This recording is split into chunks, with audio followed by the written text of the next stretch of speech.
자, 오늘이면 진도가 끝납니다. 근데 진도는 제가 항상 말하는데요. 제가 끝나는 거고요.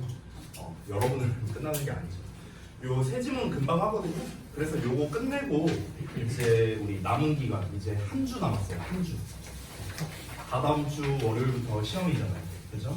그래서 이제 요번 주말 그리고 다음 한 주, 이 남은 한 주 동안 어떻게 하느냐에 따라 최대 5점 정도는 올릴 수 있거든요. 5점. 여러분이 생각하기에 뭐야 5점밖에 안 올라? 라고 할 수 있는데 일주일 동안 어떻게 하느냐에 따라 5점이면 사실 엄청 큰 점수죠. 지난번에 말했잖아. 1등급과 3등급의 차이가 7, 8점 차이라고 얘기했었잖아요. 그렇죠? 그러니까 5점이면 엄청 큰 점수죠. 그러니까 그 남은 기간 동안에 어떻게 해야 되는지 이런 것도 좀 말씀을 드릴게요. 자, 30번 보겠습니다. 준비들 됐습니까?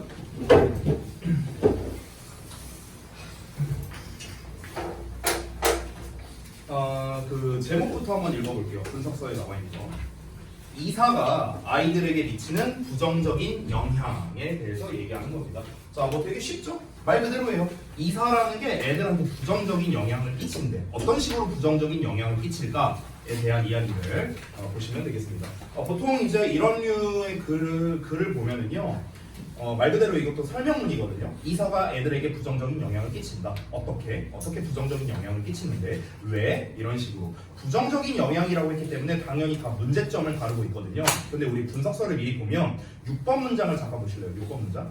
6번 문장 보시면 It is important 해갖고 나와있죠. It is important. 요거는 여러분이 패턴으로서 좀 하나 알아두시면 좋겠습니다. It is important to 하면은 뭐뭐가 중요하다라는 뜻이잖아요. 그래서 뭐뭐가 중요하다, 뭐 필수적이다, 뭐 이런 표현들 있죠. 이런 표현이 나오면은 이 필자가 이 글을 쓴 의도, 즉 한마디로 요지라고 할 수 있습니다. 요지. 그래서 이 6번 문장이 이 글의 요지예요. 요지. 자, 우리가 일반적으로 글을 읽을 때 어떤 문제점이 등장을 하게 되면은 이거에 대한 해결책이 나오기 마련입니다. 해결책이 안 나올 수도 있어요. 그래서 근데 이 해결책이 나오면은 뭐다? 이게 이 글의 주제를 나타내거나 또는 요지를 나타내거나 이런 경우가 있다는 거야. 미리 말하면 여기에서 it is important 하고 나온 문장, 6번째 문장 거기가 해결책이 되는 거고 이 글의 요지, 즉 필자가 이 글을 왜 썼는가 그 의도가 담겨있는 문장이다. 이렇게 살펴볼 수 있습니다. 자, 일단 내용을 먼저 한번 살펴볼게요. While moving is difficult for everyone 이사가 힘들대요. 모두에게 힘든 반면에 it is particularly stressful 그것은 즉 이사는 특히나 스트레스가 많은 일이랍니다. 누구에게? 아이들에게. 됐어? 자, 이 지문이 약간 비슷한 게 뭐냐면요. 여러분 혹시 우리 수능 감잡기 할 때 그 자유연성 지문 기억나요? 기억나시죠? 그러니까 변화 수용력이 뛰어난 사람은 이제 우울증 걸릴 확률이 낮고 그 지문 기억나죠? 그거랑 약간 비슷해요. 약간 비슷해. 어떤 측면이냐면 여러분 여기서 이사가 상징하는 건 결국에는 변화죠. 변화. 그쵸? 그러니까 변화가 오는 상황은 모두에게 힘든데 특히 애들한테 스트레스가 많이 올 수밖에 없다라는 겁니다. 왜 그러냐면요. 애들은 변화 수용 능력이 떨어지거든요. 됐냐? 그러니까 우리 수능 감잡기 그 지문이랑 비슷한 거야. 얘네는 변화를 받아들이는 능력이 부족하기 때문에 스트레스를 많이 받아요. 실제로 그 내용이 나와요. 한번 볼까요? 자, 그들은 애들이야, 애들. 애들은요, lose their sense of security. 그들의 안정감을 잃게 되고요. 그리고 may feel disoriented. 여기서 orient라는 단어가 있는데 이 orient라는 거는 원래 향하다는 뜻이거든요. 근데 향한다는 거는 뭔가 뚜렷한 목적성을 가지고 이쪽으로 간다. 이게 orient인데 this가 붙었으니까 목적성이 없는 거야. 일로 가야 되나? 절로 가야 되나? 일로 가야 되나? 이렇게 되는 거거든요. 그래서 disoriented 하면은 혼란하게 된, 혼란스러운이라는 뜻이 되는 거예요. 일로 갈지, 절로 갈지 모르는 거니까 혼란스러운. 됐죠? 자, 그래서 혼란함을 느낄 수도 있답니다. When, 뭐 할 때? Their routine is disrupted. 그들의 루틴이, 일상이 방해받을 때요. 그리고 all that is familiar is taken away. 자, 이거 우리 한번 배운 적 있었는데, 내가 수업 시간에 노래 한번 틀어준 적 있죠? 기억나냐? 내가 노래 틀어준 적 없었냐? 우리 반에서 안 틀어줬나? 어쨌든 모든 것이야 모든 것. 됐어? 그래서 이게 단수 온 겁니다. 뭐 어법은 안 나오니까 그냥 참고로만 보세요. 자, 여기서 관계대명사가 수식하는 거야. 그래서 익숙한 모든 것 이렇게 해석하면 됩니다. 익숙한 모든 것이 is taken away 사라질 때. 됐죠? 자, 요 내용은 뭐냐면요. 위에서 애들에게 있어서 특히나 스트레스가 된다며. 뭐가? 이사가. 됐어? 그럼 그 스트레스가 되는 거에 대한 구체적 얘기를 한 거야. 이제 뭐 어떻게 스트레스가 오는데 안정감을 잃게 되고요. 그리고 혼란함을 느낀다는 거야. 애들이. 뭐 할 때? 이사할 때요. 됐어? 그 이사할 때라는 말을요. 이렇게 쓴 겁니다. 지금 보시면 일상이 무너지고 익숙한 모든 게 사라진대요. 그럼 결국에 여기부터 여기까지를 우리가 한마디로 말하는 거니까 결국에는 변화가 있을 때 이거 아니에요? 맞지 않습니까? 일상이 무너진대. 일상이 무너진다는 건 일상이 바뀐다는 거잖아. 그렇죠? 그리고 익숙한 게 사라진대요. 익숙한 게 사라진다는 거는 새로운 게 온다는 거잖아. 그럼 이게 뭡니까? 변화잖아. 변화. 됐습니까? 한마디로 말하면 뭡니까? 변화가 존재할 때. 그럼 이거에 대한 예시로서 뭘 썼습니까? 이사를 말한 거잖아. 이 글에서는요. 맞습니까? 자, 이사를 할 때, 즉 변화가 존재할 때 애들은 안정감을 잃게 되고 혼란함을 느낄 수 있다고. 위에서 나온 말과 똑같은 말입니다. 됐죠? 자, 이어서 갑니다. 그 중에서도 애들 중에서도 특히나 또 어떤 애들이냐면 3세에서 6세 나이의 어린 아이들이래. 이런 아이들이 특히나 이사에 의해서 영향을 많이 받는다는 거예요. 됐어요? 그러니까 애들이 이사에 영향을 받는데 특히 3세에서 6세 요때 애들이 영향을 많이 받는데 약간 우리가 배경 지식으로 알고 있자고. 왜 특히 이 나이 때 애들이 영향을 많이 받냐면 다시 이사라는 건 뭐라고요? 변화라고. 변화. 근데 얘네 이 나이 때 애들은요 변화 수용 능력이 떨어져요. 됐어? 우리 그 수능 감잡기에서 배웠던 내용과 마찬가지입니다. 변화를 받아들일 수 있는 능력이 아직 부족해. 어리잖아 애들이. 그렇잖아. 그러니까 애들이 더 부정적으로 영향을 받을 수밖에 없는 거겠죠. 자, 이어서 볼게요. Their understanding at this stage. 자, 이 시기, 여기서 이 스테이지라는 건 단계잖아요. 그럼 이 단계에 있는 그들의, 즉 3세에서 6세 아이들의 이해력은요. 여기서 말하는 단계는요, 나이대라고 생각하면 돼요. 나이대. 이 3세에서 6세라는 나이대에 있는 그 애들의 이해력이 is quite literal 하답니다. literally 원래 무슨 뜻이야? 무슨 뜻이에요, literally? 원래? 잘 몰라요? 문자 그대로의, 원래 이런 뜻이에요. 말 그대로의 이런 거거든요. 그럼 직역을 하면 이렇게 됩니다. 이 나이대의 애들의 이해력은요, 꽤나 말 그대로다. 이렇게 되잖아. 그럼 꽤나 말 그대로다가 무슨 말일까? 얘들아, 말 그대로다라는 거는요 변함이 없다라는 뜻이거든요. 맞잖아. 말 그대로야 라는 거는요 그대로라는 말 자체가 뭐야? 그대로라는 거는 변화가 없다라는 뜻이잖아. 변화가 없다라는 말을 약간 확장해서 생각해 볼게요. 변화가 없다는 거는요 하던 대로 한다는 거예요. 맞죠? 변화가 없다는 건 하던 대로 한다는 거잖아. 하던 대로 한다는 거는요 바꿀 마음이 없다라는 거거든요. 그래서 유연하지 못한이란 의미로 우리가 확장해서 해석할 수 있는 거예요. 이해돼요? 뭔 말인지? 다시 봐봐. 이 의미가 지금 여기 해석에 나와 있는 거 보면은 융통성이 없는으로 지금 해석되고 있잖아. 보이십니까? 융통성이 없는. 왜 literally 융통성이 없는이란 뜻이냐면은 다시 봐봐.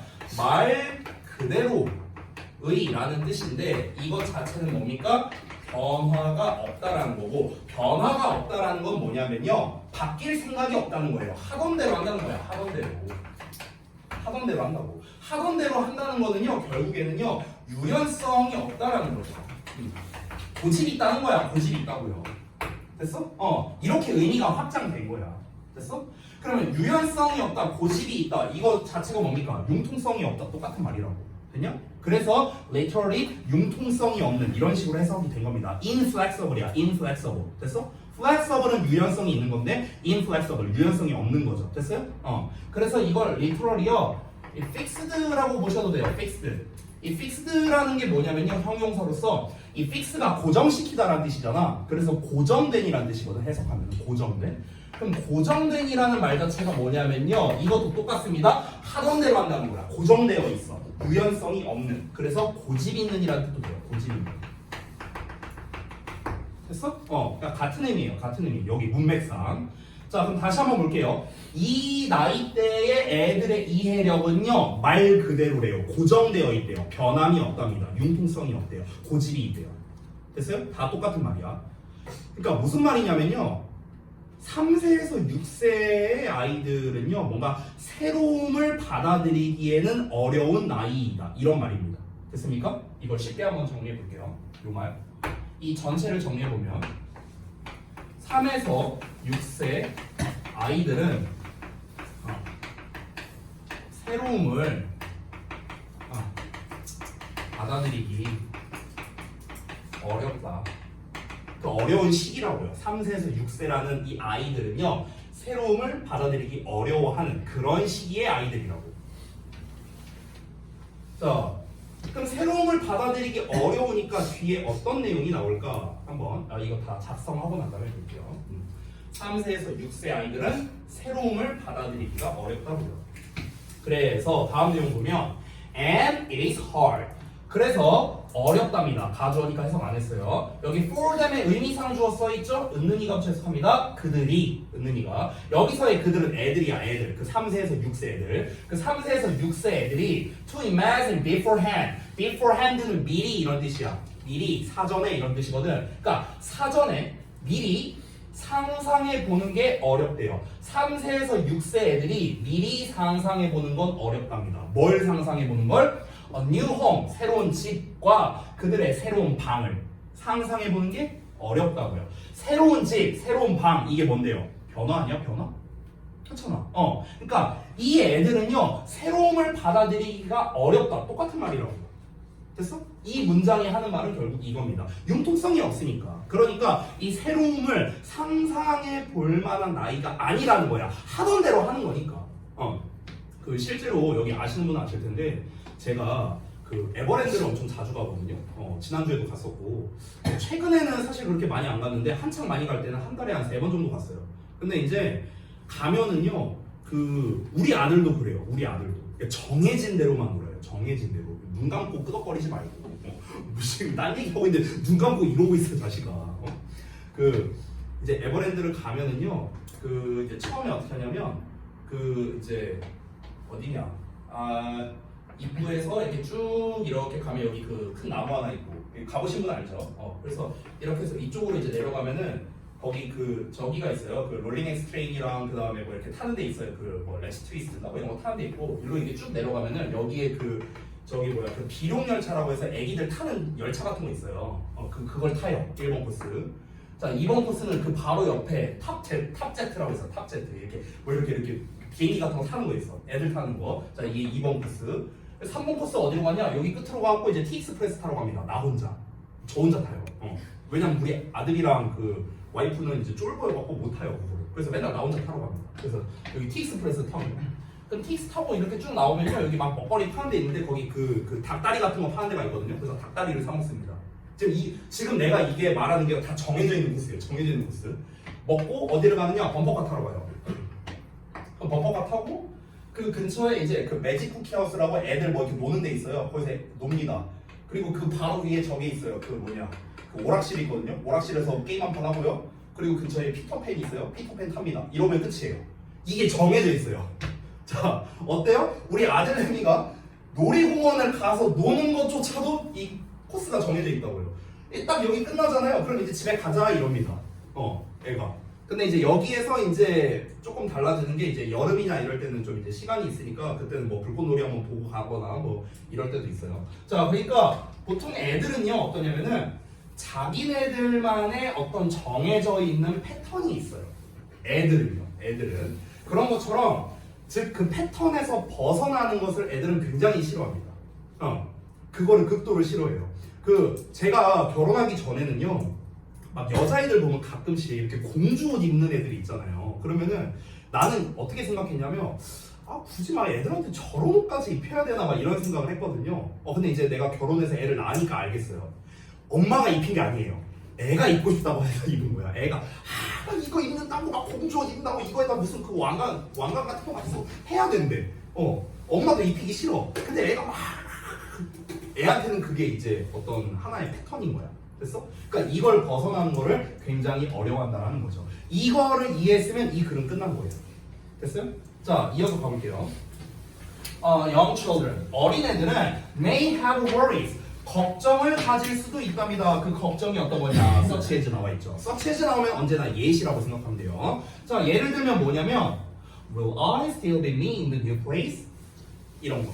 자, 새로운 장소에서 나는 여전히 나일까?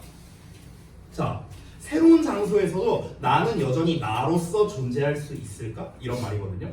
이거를 한마디로 표현해 볼게요.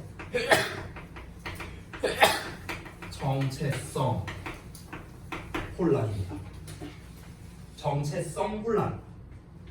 됐어? 애들이 정체성이 혼란이 온다는 거야. 이사를 갔어. 새로운 장소로 갔죠. 그러면은 여기에서도 내가 나로서 존재할 수 있을까? 이런 거. 내가 기존에 살던 집이 있어. 근데 이사를 갔어. 이사를 갔어. 예를 들어서 이제 미영이가 여기 살고 있어. 자, 우리 3살 미영이가 여기서 살고 있었어.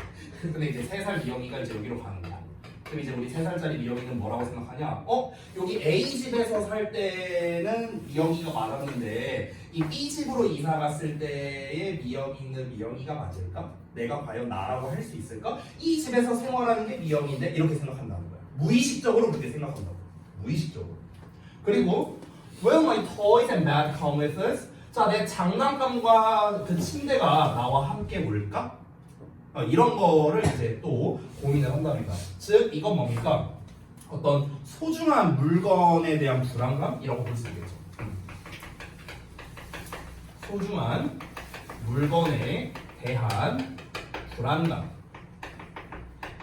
됐어? 이런 걱정거리를 가질 수 있다는 거야. 이런 걱정거리. 애들은. 그러니까 애들이 굉장히 혼란해한다라는 거야. 그냥 한마디로 말하면. 아까 말했다시피 아직 이 아이들은요 자아 유연성이 떨어지거든요.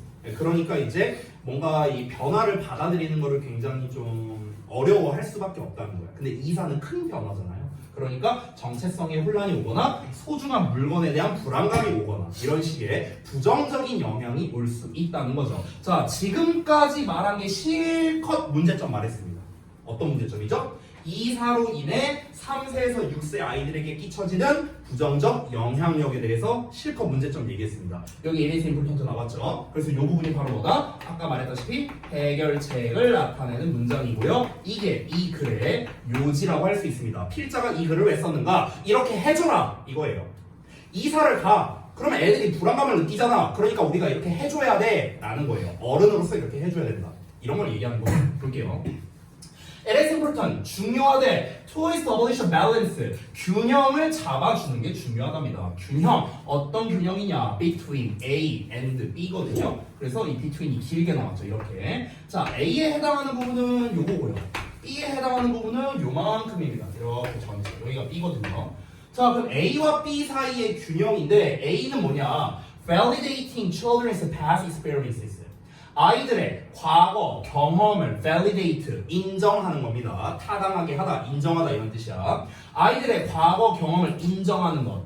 그리고 focusing on helping, 돕는 것에 집중하는 거래요. 뭘 돕습니까? 그들이, 즉 3세에서 6세 아이들이 adjust to the new place, 새로운 장소에 적응하도록 돕는 것에 집중하는 거예요. 자, 한마디로 표현해 볼게요. 결국 A는 뭐냐면요, 심플하게 표현하면 과거야, 과거. 여기 나왔잖아. 과거의 경험을 인정해 준대요. 이거는 뭐겠습니까? 현재겠죠, 현재. 새로운 장소에 적응하는 겁니다. 그래서 이 밸런스를 잡는 게 중요하다라고 얘기를 했습니다. 자, 이게 무슨 말인지 조금 부연 설명을 해드릴게요. 자, 그러니까 과거의 경험이죠. 과거의 경험. 여기서 말하는 과거의 경험이란 무엇입니까? 그러니까 기존의 집이겠죠. 기존의 집에서 살면서 이 아이가 겪었던 그런 좋은 기억이나 추억, 이런 것들입니다. 됐어요? 다시. 그러니까 기존의 집이라고 할게요. 기존의 집. 기존에 살던 집에서 겪었던 뭐라고 할까? 어떤 추억들? 이런 거라고 생각하면 되거든요. 됐어요? 기존의 집에서 살던 기존에 살던 집에서 겪었던 여러 가지 이 추억들이 있을 거 아니에요. 그 기억들이 있을 거 아닙니까? 그렇죠? 이거를 어떻게 해야 된다고요? 이거를 인정해줘야 된다고. 인정해주어야 합니다. 인정해준다는 게 뭘까? 그건 자세한 게 아래 나옵니다. 그리고 또 하나는 뭡니까? 현재 그러니까 정확히 말하면은요, 이사 갈 집이겠죠. 이제 앞으로 살 집이죠. 앞으로 살 집. 앞으로 살 집입니다. 자, 그럼 현재는 뭡니까? 앞으로 살 집에서 어떻게 하면 잘 적응할 수 있을까? 이거를 도와줘야 된답니다. 자, 그래서 살 집에서 적응을 도와야 한다라는 겁니다. 됐어? 이 두 가지라고, 두 가지. 이거랑 이거를요, 균형을 잘 잡아줘야 된대요. 균형을 잘 잡아준다는 건 뭐냐면, 예를 들어 볼게요. 좀 더 쉽게. 자, 예를 들어서 우리가 이사를 왔어. 근데 이제 내가 부모로서 아이한테 예를 들어 이렇게 말하는 거야. 아, 지금 집 별로다. 예전 살던 집이 훨씬 좋았는데 그때 우리 되게 좋았었는데 그치? 이렇게만 얘기해. 그러면 아이가 새로운 집에 적응을 하겠냐? 당연히 못하겠죠. 그렇게 왜 이사 왔어? 거기서 살지 이렇게 생각할 거 아니야. 맞죠? 그러니까 한쪽으로 치우쳐지면 안 된다는 거야. 반대로 이것만 강조하는 거야. 반대로 야, 옛날 집 거기 생각하지도 마. 거기 집 엄청 구렸었어. 지금 집이 짱이야. 옛날에 살던 거 다 잊어버려. 이것도 아니라고요. 그러면은 아이 입장에서는 그럼 뭐야? 그때 우리가 그 집에서 살면서 겪었던 그런 좋은 추억들은 뭐야? 다 쓸모없는 거야? 이렇게 생각할 수 있잖아. 이해됩니까? 그러니까 두 가지를 다 챙기라 이런 말이에요. 이해돼요? 그러니까 과거에 이제 우리가 살았던 집에서도 좋은 기억과 추억이 있으니까 그것도 잘 간직해. 그것도 소중한 거야. 그리고 우리가 앞으로 여기서 만들어 나갈 추억도 소중할 거야. 그러니까 이 두 가지를 우리가 다 잘 챙기자. 이런 얘기하는 거야 지금. 이해됐죠? 뭔 말인지? 오케이. 자, 다음 내용은 뭐냐면은 이 두 가지를 지금 이 두 가지 사이의 밸런스가 중요하다 했잖아. 여기에서 이 과거의 경험 있죠? 이거에 대해서 좀 더 구체적인 부연 설명을 하는 내용이 나옵니다. 자, 여기를 볼게요. Children need to have opportunities. 아이들은 기회를 가질 필요가 있습니다. 어떤 기회냐면 to share their backgrounds. 그들의 배경을 공유할 기회를 가질 필요가 있습니다. In a way, 어떤 방식으로요. 어떤 방식이냐? That respects their past. 그들의 과거를 존중하는 방식으로요. As an important part of who they are. 여기 who they are을요, 제가 다르게 표현해 볼게요. 어떻게 표현할 수 있는가? Their identity. 이렇게 표현할 수 있습니다. 그들의 정체성. 됐어요? Who they are를 그대로 해석하면 그들이 누구인지를 이거잖아요. 그들이 누구인지 이게 뭡니까? 그들의 정체성을 말하는 거죠. 즉 그들의 정체성에 대해서 어떤 중요한 일부로서 그들의 과거를 존중해주는 방식으로 그들의 배경을 공유할 기회를 가질 필요가 있대요. 자, 직독직해가 조금 헷갈릴 수 있는데 뭔 말인지 설명할게요. 그러니까 이게 무슨 말이냐면요. 애들이 여기 설명을 써놨는데 애들이 자신의 과거 있죠, 과거. 아까 요거 기존 살던 집에서 겪었던 경험 이거를요 중요한 자신의 일부로서 남아있게끔 해야 된다고. 그거를 억지로 잊어버리게 하면 안 된다고요. 됐어요? 내가 예를 들어서 3살까지 어디 부산에서 살았다고 쳐볼게. 근데 지금 이제 4살부터 지금 여러분 17살까지 예를 들어서 여기 일산에서 살고 있어. 이렇다고 쳐볼게. 그러면은 내가 3살까지 살았던 그 부산에서의 소중한 어떤 기억이나 경험 이걸 뭐라고요? 공유할 기회를 가져야 된다고요. 여기서 공유한다는 건요, 딴 사람들한테 자랑스럽게 이야기를 할 수 있는 그런 기회를 가져야 된다. 이 얘기하는 거야. 예를 들어서 친구들끼리 그런 얘기할 수 있잖아. 야, 너 전에 어디 살았었어? 아, 나 옛날에 부산 살았었어. 아, 그때 이런 것도 참 좋았었어. 지금도 참 좋지만. 이런 식으로 아이들이 이야기할 수 있는 그런 기회가 있어야 된다고. 그래야 아이들이 혼란을 덜 느낄 수가 있다는 거예요. 됐어? 자, 이어서 보겠습니다. 지금 막 정체성 이런 얘기를 계속해서 말하고 있잖아요. 그렇죠? 제가 아까 전에 지난 우리 수능 감잡기에서 배웠던 자아유연성 지문과 비슷하다고 했잖아. 여기서 아이들이 자아를 형성하는 데 있어서 어린 나이에 너무나 큰 변화를 겪게 되면 자아 정체성에 혼란이 올 수 있다는 거야. 그러니까 그 혼란을 방지하기 위해서는 과거의 어떤 것을 인정하고 그리고 앞으로 우리가 살아가게 될 그런 삶에 대해서도 아이들이 좀 이렇게 잘 적응할 수 있게끔 어른으로서 도와줘야 된다. 이런 얘기를 하고 싶은 거예요. 지금 필자는. 마지막 문장 볼게요. 자, 이렇게 하면은 이제 이거는 여태까지 읽었던 내용에 대한 결과입니다. 결과. 이렇게 하면은요, 뭐에 기여하냐면 to building a sense of community. 공동체 의식을 형성하는 데 기여하게 되는데 그것은 필수적이랍니다. 모든 아이들에게요. 특히나 트랜지션하는 상태에 있는 아이들. 트랜지션은 변화거든요. 변화. 그러니까 변화 상태에 있는 거. 그러면 이 본문에서 변화에 대한 가장 대표적인 예시가 뭐였죠? 이사였잖아. 이사. 그쵸? 요놈의 대표 예시. 이사였죠. 이사. 자, 어쨌든 그러니까 그 변화를 겪는 아이들에게 있어서는 특히나 필수적이랍니다. 뭐가? 이러한 것이요. 즉 다시 한번 정리해 보겠습니다. 여기다 썼어요. 애들이 자신의 배경을 공유합니다. 자신의 배경을 공유한다는 게 무슨 뜻이라고요? 내가 과거에 이런 걸 겪었었다. 과거에 내가 살던 집에서 이런 거를 겪었었다. 이거 얘기하는 겁니다. 그러니까 자신의 배경이라는 건 다시 한번 보다. 배경이라는 거는 그냥 과거의 경험. 짧게 말하면요. 그러니까 여기서 경험은 과거에 살던 집에서의 경험을 말하는 겁니다. 그거를 공유한대요. 공유한다는 건 뭐라고요? 다른 사람들과 이야기를 나눈다고. 됐죠? 이렇게 함으로써 공동체 의식을 형성할 수 있답니다. 그리고 특히나 변화와 적응이 중요한 이런 3세에서 6세 어린아이들 요 시기 때 이렇게 공동체 형성을 하는 게 중요하대요. 애들이 소속감과 공동체 의식을 느끼는 거는요, 애들의 정서적 안정 그리고 성장 이런 거에 중요하기 때문입니다. 됐습니까? 자, 그래서 요 정도로 해갖고 이제 내용을 마무리했는데, 자, 요 글을요 아래 제가 전반적 내용 요약을 써놨죠. 얘도 읽고 한번 넘어가 볼게요. 자, 봅시다.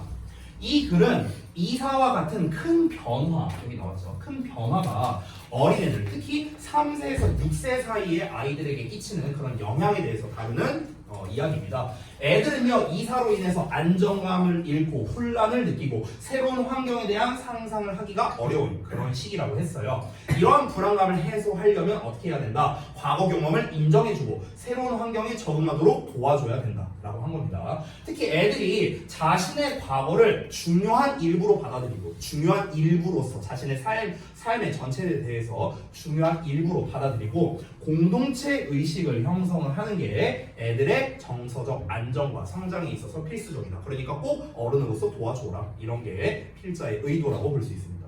됐나요? 이해 안 된 거 있습니까? 혹시 그래서? 없으십니까? 넘어갈게요. 자, 다음 봅시다. 36번. 자, 36, 37까지 깔끔하게 그냥 다 끝내버릴게요. 36, 37은 둘 다 기존의 순서 문제였는데 이 두 개 글은요, 전체 내용이 사실 중요한 글들은 아닙니다. 세부 내용이 중요하거든요. 잠깐 하나 말씀드리면 36, 37은 둘 다 설명문인데요. 설명문이라는 말을 딱 들었을 때 여러분 머릿속에 요게 딱 박혔으면 좋겠어요.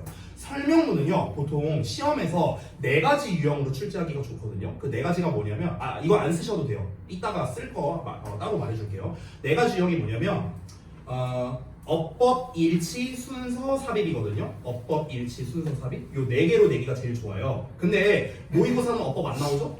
빼고요. 그리고 36, 37번이 원래 무슨 문제? 원래 순서 문제였다고. 그럼 순서 빼고. 그럼 남는 거 2개밖에 없네요. 뭡니까? 일치, 삽입입니다. 됐어? 그래서 36번, 37번은요, 일치랑 삽입으로 내기가 제일 좋아요. 일치, 삽입 2개. 그래서 요것만 좀 써주세요. 일치, 삽입으로 시험에 출제하기가 좋습니다.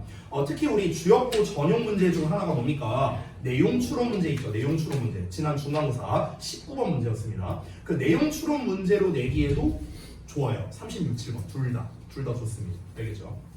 자, 그러면 이런 설명문을 여러분이 공부를 할 때는 어떻게 해야 되냐면 전체적으로 무슨 내용이었지 보다는요, 한 줄 한 줄 한 줄 해석하고 내용을 이해하는 게 훨씬 더 중요합니다. 그래서 36, 7번 같은 이런 지문들은요, 보통 단어가 어려워요. 이건 내가 전에도 한번 얘기한 적이 있습니다. 그래서 단어 제대로 하고, 내가 부분 해석 테스트 다음 시간에 볼 거 아닙니까? 그러면 그때 여러분이 한 줄 단위 해석을 하는 게 훨씬 더 중요한 그런 글들입니다. 단어 모르면은 틀려야 돼요, 문제를요. 알겠죠? 그래서 특히 36, 7번에 대한 거는 단어 암기에 좀 더 신경을 쓰시기 바랍니다. 더군다나 36번은요, 문장 수가 엄청나게 많습니다. 무려 13문장이에요. 13문장. 보통 우리가 모의고사 한 지문의 문장 수가 몇 문장이냐면요, 7문장이 국룰이거든요. 보통은요. 근데 거의 문장 수가 2배예요. 2배. 이렇게 문장 수가 많을 때 원래 시험 내기 좋은 게 아까도 말했던 어법이나 삽입인데, 어법은 안 나오니까 일치나 삽입 이런 거를 염두해 주시기 바랍니다. 특히 삽입으로 내기 좋은 문장을 하나 알려드리면요, 분석서 기준 11번 문장입니다. 11번 문장. but 하고 나와 있는 부분인데요. 자, 이게 쭉 우리 자습서 기준으로 쭉 넘어가면은 다음 페이지에 여기 마지막 부분 보시면 여기 보이시죠? But when conditions are right 여기 보이시죠? 이 부분이 삽입으로 내기에 가장 좋습니다. 알겠죠? 자, 그러면 다시 돌아가서 내용 첫 번째부터 한번 살펴보겠습니다. 요 글이 조금 어려울 수 있어요. 그러니까 한 줄 단위로 해석만 잘하면 되는데 이게 대체 뭔 말이지? 뭘 말하고 싶은 거지? 이러면서 좀 헷갈려하는 학생이 일부 있었습니다. 그래서 잘 따라오시기 바랍니다. 잘 설명해 드릴게요. 자, 갑니다. Maybe you heard this joke. 아마도 당신은 이 농담을 들어본 적이 있을 겁니다. 그 농담이 뭔데? How do you eat an elephant? 너는 코끼리를 어떻게 먹어? 이게 농담이래요. 자, 그러면 그 대답이 바로 뭐랍니까? One bite at a time이래요. 한 번에 한 입씩이랍니다.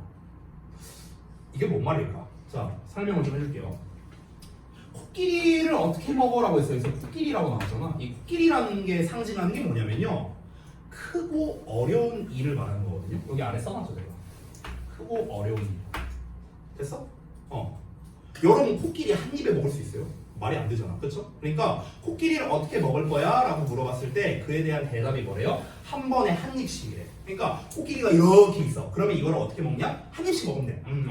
암냠냠냠 한 입씩 먹는다고 쳐봐. 언젠간 다 먹겠죠. 됐어요? 그럼 여기서 한 번에 한 입씩이라는 거는요. 작은 일부터 하나씩이라는 뜻이에요. 작은 일부터 하나씩.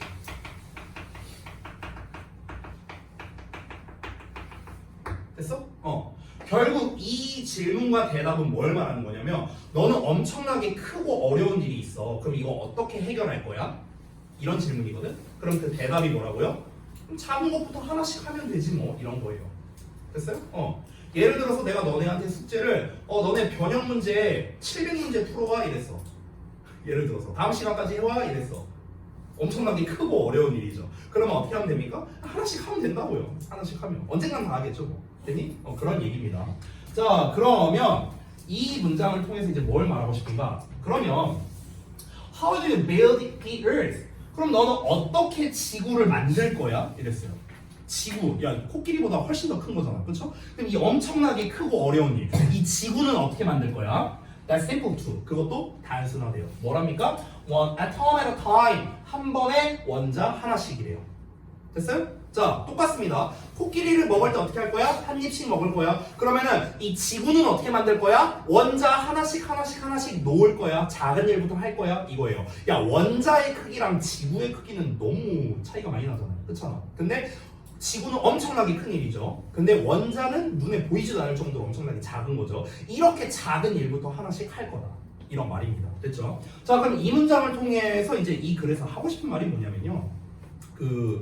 이제 우리가 지구가 이제 창조가 될 때 이 지구가 창조되는 과정이 있었을 거 아닙니까? 그렇죠? 근데 이 지구가 갑자기 짠 하고 갑자기 빡 하고 생긴 게 아니라고요. 작은 것부터 하나씩 생겨나게 된 거라는 겁니다. 여러분 혹시 아실런지 모르겠는데 아마 지구과학 할 때 배울 수도 있는데요. 원래 어떤 그 별이 만들어질 때는요. 우리 그 원소기호 원자번호 1번이 있죠. 수소, 헬륨부터 해갖고 그 순서대로 원래 생겨나거든요. 알고 계세요? 그러니까 그런 것처럼 원소, 원자 하나씩 생겨나면서 이 어떤 별이 만들어지는 거라고. 그런 것처럼 지구라는 것도 하나씩 쌓여져서 만들어진 거다. 이런 얘기한 겁니다. 자, 이어서 한번 볼게요. 자, 그러면 이제 원자 얘기를 이제 중점적으로 할 건데 원자는 무엇이냐에 대한 정의를 말합니다. 원자는요, are the basic building blocks of crystals.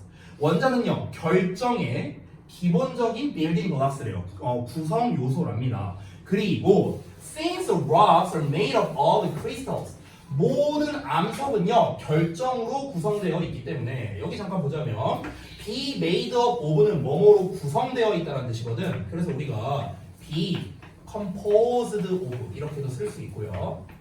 또는 consist of 라는 표현으로도 쓸 수가 있습니다. 뭐뭐로 구성되어 있다 이런 뜻인데 consist of는 수동태로 쓰지 않습니다. 얘 자체가 구성되어 있다 라는 뜻이에요.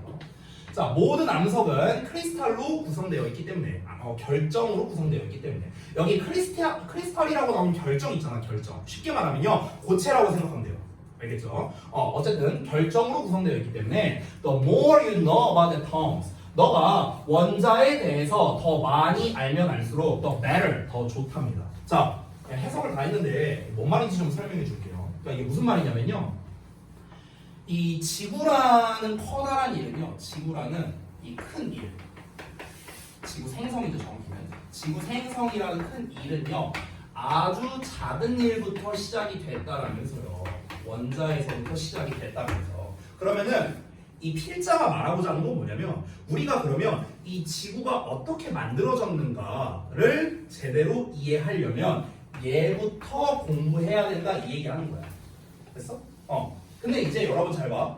우리가 자 이것도 약간 상식인데 그 수금지화까지는 이제 우리가 이제 암석형 행성이죠, 그렇죠?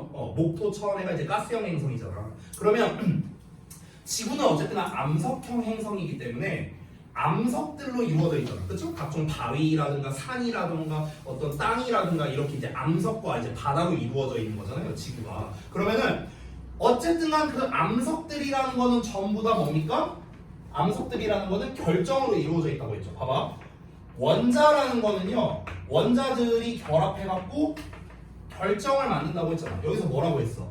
원자는 결정의 기본 구성 요소라고 했잖아. 그럼 이 말 자체가 뭡니까? 결정 안에는 원자가 들어있다. 이 말이잖아. 너무 당연한 얘기죠. 그렇죠? 근데 이 결정에는 종류가 굉장히 많이 있을 거 아닙니까? 그 중에 대표적으로 암석 이야기를 한 거예요, 지금. 됐어? 근데 암석이라는 얘기를 한 이유는 뭡니까? 지금 지구 생성에 관련된 거 얘기하고 있는데 지구에는 암석이 겁나 많을 거 아니야. 그렇죠? 그러니까 이걸 가지고 대표적인 예시로서 얘기를 하는 겁니다. 됐어? 그럼 우리가 이 지구 생성 원리를 제대로 이해하려면은 원자에 대해서 공부를 제대로 하면 된다고요. 그 얘기 하는 거야. 우리가 원자에 대해서 많이 알고 있으면요, 더 좋다는 건 뭐냐면 지구 생성 원리를 제대로 잘 이해할 수 있을 것이다. 이 얘기 하는 거야. 됐니? 자, 그래서 이 문장 자체가 뭐냐면요, 이 필자의 요지를 나타내는 말이에요. 요지. 됐어? 자, 그래서 여기 아래 패러프레이징을 제가 써놨는데 원자가 결정의 가장 기본적인 단위이고요. 암석 역시 결정으로 구성되어 있죠. 그렇기 때문에 원자에 대한 이해가 중요하다는 겁니다. 이거를 제대로 이해하면은 우리가 지구의 생성, 과정, 원리 이런 거를 파악할 수 있을 거고요. 앞으로 어떻게 될 것인가 이런 것도 파악할 수 있다는 거죠. 졸리면 서서 들으세요. 졸리면 서서 들으세요. 자, 이어서 갑니다. 크리스마스 컴. 자, 그래서 암석이라는 거는 이렇게 이제 이런 과정으로 나오는 거니까 얘에 대해서 설명을 하는 거니까 이제 이 결정을 기준으로 이제 글이 계속해서 전개됩니다. 자, 그래서 지금 결정으로 지금 주어가 나와 있죠. 계속 결정 얘기만 나오거든요. 여러분 그 미리 말씀드리면 여기부터 문장 끝까지는 계속 그 결정에 대해서 이야기가 나옵니다. 근데 이 결정이 종류가 두 가지가 있거든요. 미리 말하면 어떻게 종류가 있냐면 좀 불규칙적인 형태가 있고요. 규칙적인 형태가 있어요. 그래서 불규칙적인 형태에 대한 이야기 쭉 하고요. 규칙적 형태에 대한 이야기를 쭉 하는데 아까 내가 but 나왔다는 그 문장이죠. but. 그 문장부터가 규칙성에 대한 이야기. but 나오기 전까지가 불규칙성에 대한 이야기를 합니다. 됐어요? 이렇게 구성되어 있어요. 자, 그럼 한번 볼게요. 결정이라는 건 나오게 되는데 in a variety of shapes. 다양한 모양으로 나오게 됩니다. 그 모양이 어떤 거냐? 과학자들이 습성이라고 부르는 다양한 모양으로 나오게 된대요. 그러니까 이 다양한 모양을 이제 얘네가 습성이라고 부른대. 그냥 그렇게 명칭을 지었대요.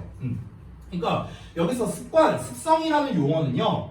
결정이 자연적으로 형성되는 어떤 특정 형태를 이제 말하는 건데요. 결정이란 건 다양한 형태로 자라난다라고 돼 있죠. 여기서 말하는 다양한 형태라는 말 자체가 뭡니까? 규칙성이 없다라는 거예요.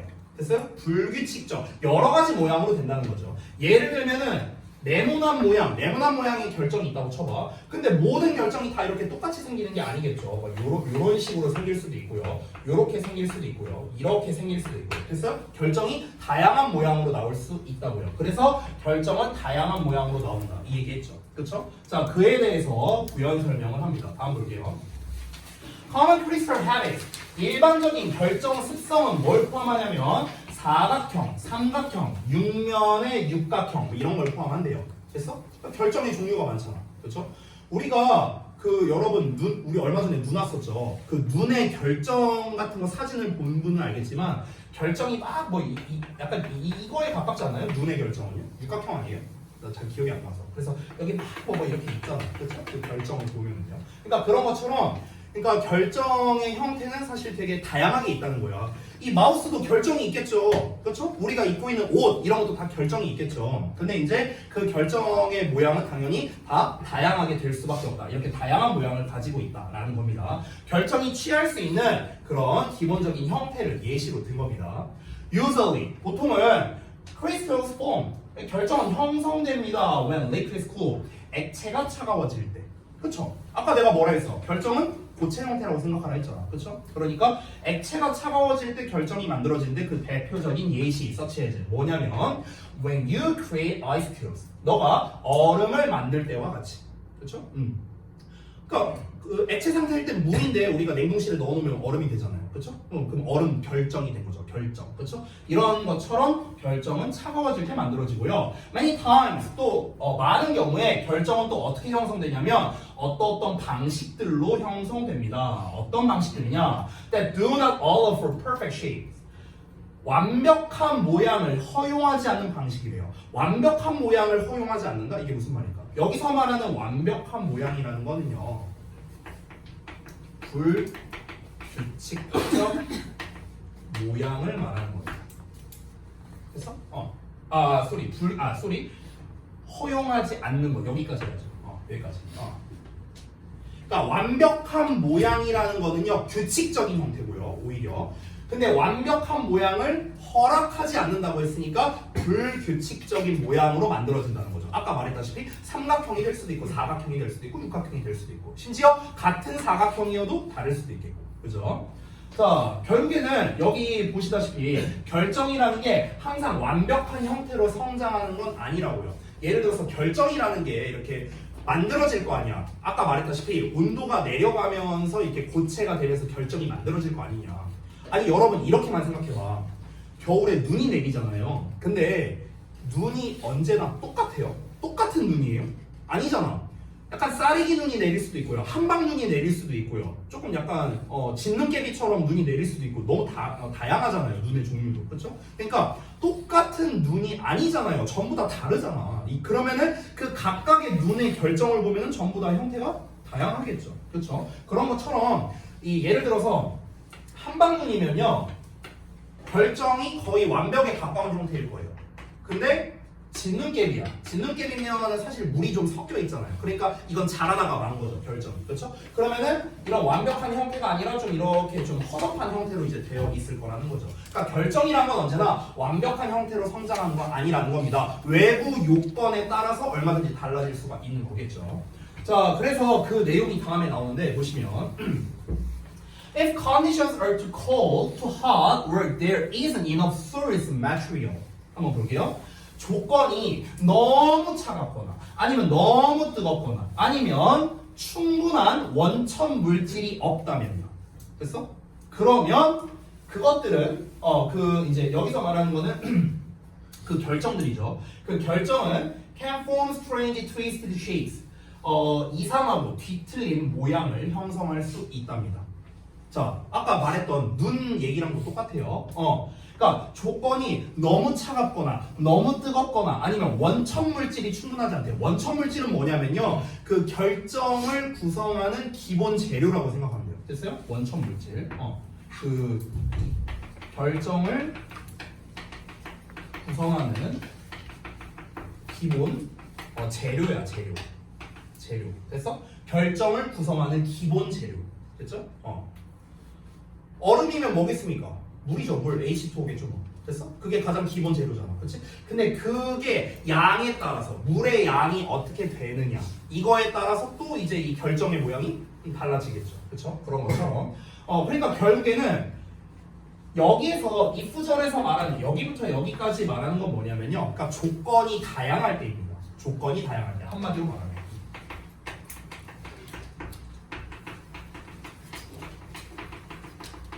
이거예요. 조건이 다양하면 생겨나게 되는 모양도 다양하겠죠. 됐어요? 그러니까 아니 근데 여러분 잘 생각해봐. 뭐든지 마찬가지 아니에요? 뭐든지. 이렇게 생각해 볼게요. 여러분이 만드는 김치찌개랑 여러분 어머님이 만드는 김치찌개랑 맛이 똑같을까요? 다르잖아. 재료를 똑같이 썼어. 그러면은 차이가 뭐가 있을까? 이제 고춧가루를 얼마나 넣었냐, 적게 넣었냐, 이런 거, 그렇죠? 이런 게 될 수도 있겠죠. 즉 원천 물질이 얼마나 들어갔느냐, 이런 차이가 있을 수도 있고요. 아니면은 타이밍이 될 수도 있죠. 얼마나 끓일 거냐, 이런 것들, 물의 양이 얼마나 됐냐, 여러 가지 변수가 존재하잖아. 아니면 심지어 진짜 엄마의 그 고유한 손맛이냐, 이런 것들, 이런 게 다 변수잖아요. 변수. 지금 이 변수들이 다 뭡니까? 조건이 다양한 거잖아요. 그렇잖아. 그럼 조건이 다양하니까 당연히 결과물도 어떻습니까? 다를 수밖에 없잖아요. 니네가 만든 김치찌개랑 엄마가 만든 김치찌개랑 맛이 다를 수밖에 없잖아. 똑같은 얘기입니다. 됐어요? 근데 만약에 여러분 조건이 똑같다고 쳐봅시다. 엄마가 어제 만든 김치찌개랑 오늘 만든 김치찌개의 맛의 차이는 아마 거의 없을 겁니다. 맞죠? 왜? 조건이 똑같으니까요. 이해돼요? 결정도 똑같습니다. 결정도요. 조건이 똑같으면은 똑같은 형태로 만들어지겠죠. 이해돼요? 뭔 말인지? 그 이야기가 그 다음 문장부터 나옵니다. 여기까지는요. 조건이 다양하면 결국에 결정이라는 건 다양하게 만들어진다. 이 얘기한 겁니다. 자, 지금까지의 내용을 좀 한번 정리해서 써볼게요. 자, 지금까지 내용은 뭐냐면요. 결정의 다양성에 대해서 얘기한 겁니다. 결정의 다양성. 이 다양성이라는 말은요, 불규칙성이라고 이야기해도 됩니다. irregularity예요. irregularity. 그래서 결정의 다양성, 불규칙성, 결국에 뭡니까?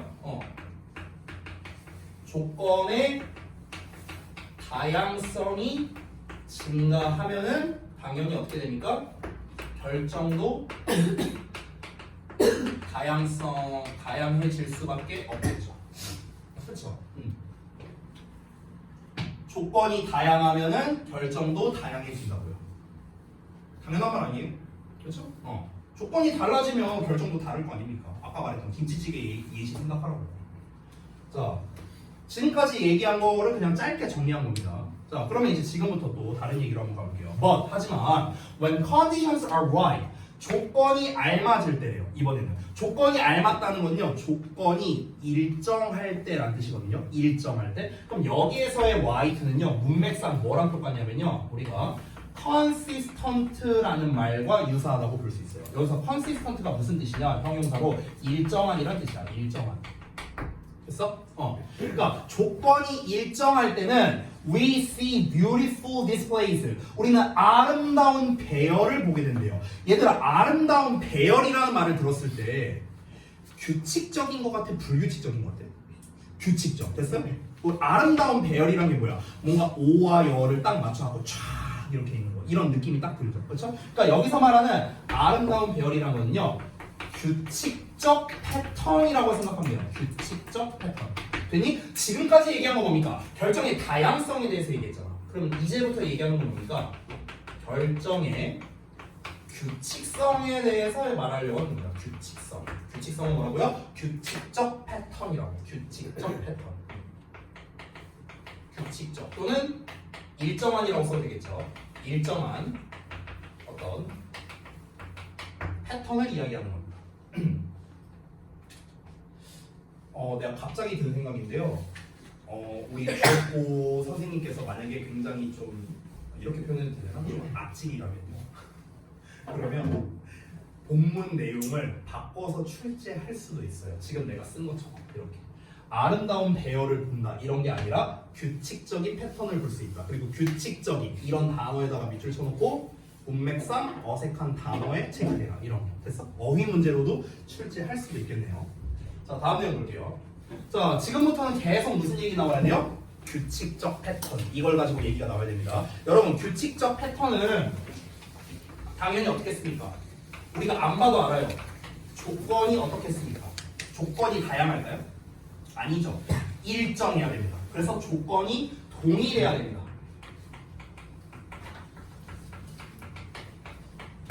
동일해야 한다만으로는 안 되고요. 결정이 아까 전에 우리 완벽한 형태 뭐 이런 얘기 나왔었잖아요. 그렇죠? 그러니까 완벽하려면요. 조건이 딱 알맞아야 돼요. 제대로 완성돼야 되니까. 조건이 동일해야 하는 것만으로는 안 되고요.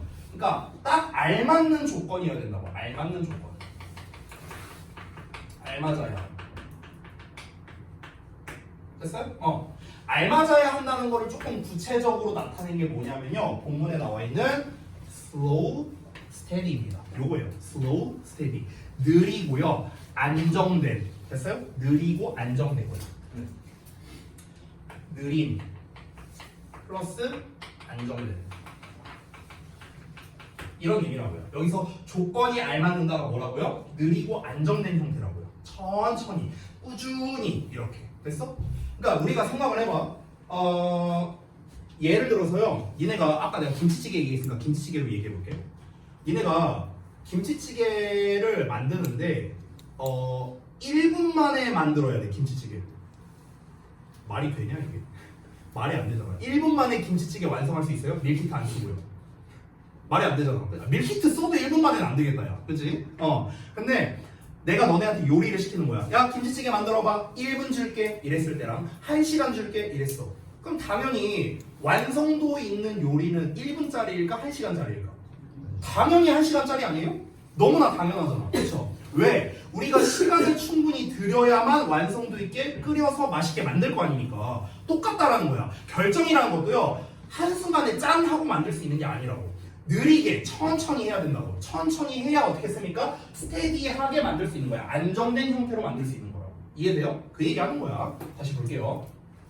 보통 이것은 뭘 수반하냐면 느리고 안정적인 환경을 수반한대요. 이것이 느리고 안정된 환경을 수반한다는 건 뭐냐면 쉽게 말할게요. 즉 우리가 결정을 규칙적 패턴으로 만들려면은 이게 필요하다는 뜻이야. 됐어? 결정을 다시 규칙적으로 만들려면 규칙적인 패턴, 완성된 어떤 좀 균일한 그런 패턴을 만들려면은 느리고 안정된 환경에서 형성된다고요. 됐어? 근데 그 환경이 어떤 환경이냐면 그 환경에서 각각의 원자들이 충분한 시간을 가지고 있대. 얘들아, 여기서 말하는 충분한 시간이라는 건 앞에서 말한 느림이랑 똑같은 말 아니야?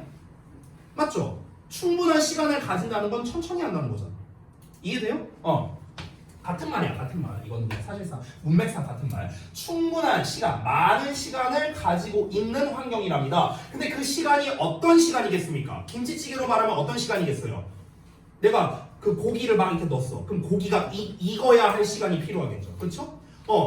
내가 끓여. 그러면 그 끓는 시간도 필요할 거고요. 김치나 어떤 각종 재료들이 익는 시간이 필요할 거 아닙니까? 똑같습니다. 그러면 우리가 어떤 결정, 완벽한 결정을 형성할 때 그 각각의 결정들이 결합할 시간이 필요하겠죠. 그리고 여기부터 해석할게요.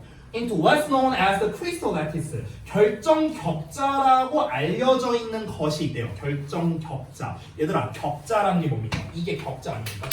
격자라는 거는요, 규칙성을 나타내는 어떤 대표적인 단어예요. 됐어? 격자문이 이렇게 생겼잖아. 이런 식으로 계속 반복되잖아. 이렇게 뭡니까? 이 네모 하나하나 보면 어때요? 다 규칙성이 있잖아요. 규칙성. 그러니까 결정 격자라는 거는 결국엔 뭐냐면요, 어떤 원자들의 배열이 완벽하게 잘 되어 있는 상태. 이게 결정 격자예요. 알겠죠? 자, 그러면은 결정 격자라고 알려진 것으로 완벽하게 딱 들어맞는. 됐어? 이렇게 하려면 뭐가 필요하다? 시간이 필요하다고. 됐어? 근데 그 시간을 가지게 된 느림, 그리고 안정된 환경, 이런 게 필요하다고요. 뭘 만들려면요? 이걸 만들려면. 됐어요? 자, 그래서 그 내용을 한번 써보겠습니다. 자, 그래서 여기다 이제 써보자면요, 어떤 그 완벽한 결정이라고 할까요? 완벽한 결정을 만들기 위해서는 뭐가 필요하다? 사실 위에 썼지만 만들기 위해서는 뭐가 필요합니까?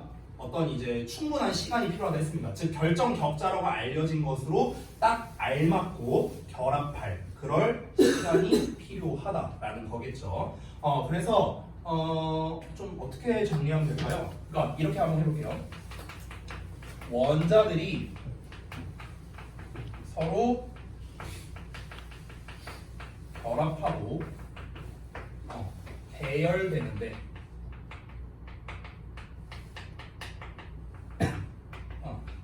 충분한 시간 그리고 안정적 환경 이런 게 필요하다고요. 됐어요? 다시 완벽한 결정을 만들기 위해서 뭐가 필요하다? 원자들이 서로 결합하고 배열되는데 충분한 시간과 안정적 환경이 필요하다고요. 이 두 가지가 필요하다고요. 됐나? 그 마지막 문장을 보기 전에 우리가 잠깐 중간 점검을 좀 해볼게요. 이게 글이 좀 이해하기 어려울 수 있으니까. 우리 맨 처음에 나왔던 내용은 뭐였죠? 이 지구라는 게 어떻게 형성이 되느냐, 원자 하나씩 형성됐다, 막 이런 얘기 나왔잖아. 근데 지금 실컷 얘기하고 있는 게 결정 얘기하고 있거든요. 그러면 우리 초반에 나왔던 지구 생성이랑 이 결정 어쩌고랑 대체 뭔 상관이야? 이런 생각이 들 수 있잖아. 그래서 그 설명을 좀 해줄게요. 잘 봐봐. 여러분, 지구가 만들어지는 게 짠 하고 한순간에 만들어진 게 아니었습니다. 지구도요, 느리고 안정된 환경에서 만들어진 거예요. 됐어요? 지구라는 것도요. 왜냐면 지구라는 것도 어찌 보면 커다란 하나의 결정이거든요. 커다란 하나의 결정인데, 근데 지구 안에는 수많은 암석들이 있고요. 그 암석들은 전부 다 결정으로 이루어져 있습니다. 근데 그 결정 하나하나들은요, 전부 다 다양성도 있고 규칙성도 있겠죠. 맞죠? 다양한 형태도 있고 좀 균일한 형태도 있을 거 아닙니까? 이런 거가 이제 여러 가지가 조합되는 게 우리가 지구라고 부르는 어떤 하나의 이제 별이잖아요. 그렇죠? 그런 것처럼. 그러니까 우리가 결정에 대해서 제대로 이렇게 이해를 하고 있으면, 이 결정이라는 건 결국에는 원자의 이제 집합체잖아. 그렇죠? 원자가 집합해서 결정을 만들고, 이 결정들이 결국에는 뭘 만듭니까? 암석을 만들고, 그 암석들이 어떻게 잘 만들어지고 바다와 이렇게 이루어지면은 지구가 되는 거잖아요. 그렇잖아. 아까 전에 뭐라고 했습니까? 이 글의 요지가 뭐였죠? 우리가 원자를 제대로 이해하면은 지구의 생성 과정을 알 수 있다고 했어요. 그렇죠? 그런 것처럼 원자를 이해하고 결정을 이해하고 결정으로 인해서 암석을 이해하고 그러면 지구를 이해할 수 있다. 그 얘기하는 거야. 됐어? 그러니까 우리가 지금 실컷 결정에 대해서 이야기를 하고 있는 거예요. 됐나요? 자, 다음 내용 볼게요. 마지막 문장입니다. This is the basic structure of atoms that is seen time after time. 이것은 기본적 구조입니다. 지금까지 말했던 게 바로 기본적 구조라고요. 원자의 기본적 구조랍니다. 반복적으로 보여지는. 즉, 결정 격자가 일관적으로 나타나는 원자들의 기본적인 배열 형태이다 라고 얘기하고 있네요. 지금까지 읽은 게 아니라 앞내용이었네요. 됐어요? 아까 전에 결정 격자는 뭐라고요? 결정 격자는 완벽한 결정을 말하는 거예요. 쉽게 말하면요. 여기서 이 완벽한 결정이 뭐라고요? 이게 결정 격자라고. 그래서 이 본문에서 이렇게 말하고 있는 거야. 그래서 그러니까 이 완벽한 결정이라는 거는요, 당연히 일관되게 나타내는 원자들의 배열이겠죠. 어떤 결정을 하나 만드는데 원자들이 이렇게 균일하게 땅땅땅땅땅 이렇게 배열돼 있어. 그래서 이게 이제 결정 격자야. 결정 격자. 근데 만약에 원자가 막 이렇게 있어. 이건 완벽한 형태가 아니죠. 그렇죠? 그러니까 이거는 결정 격자라고 부르지 않겠죠. 이게 결정 격자라고요. 일관되게 이 원자들이 배열을 하고 있는 형태. 자, 이러고 내용이 끝났습니다. 정리 좀 해볼게요. 요거 하고 좀 쉬었다 할게. 37번은 진짜 금방 끝나니까. 알았죠? 시간이 좀 많이 지나서. 자, 이 글은요, 결정의 형성과 성장에 대해서 이제 설명을 하고 있는데요. 결정의 어떤 형성과 성장은 두 가지 버전이 있다고 했습니다. 요렇게요. 자, 결정은 원자들이 특정 조건 하에 합쳐져서 이제 형성이 돼요. 일단 공통적으로는요. 근데 이러한 형성 과정은 다양한 외부 요건에 영향을 받을 수밖에 없습니다. 결정이 완벽한 형태로 성장을 하려면 안정된 환경이 필요하겠죠. 그리고 또 뭐가 필요합니까? 충분한 시간도 필요하겠죠. 이때 원자들은요, 결정 격자라고 불리워지는, 즉 완벽한 결정이죠. 이런 정규적인, 여기서 정규적인이라는 건 규칙적인이야.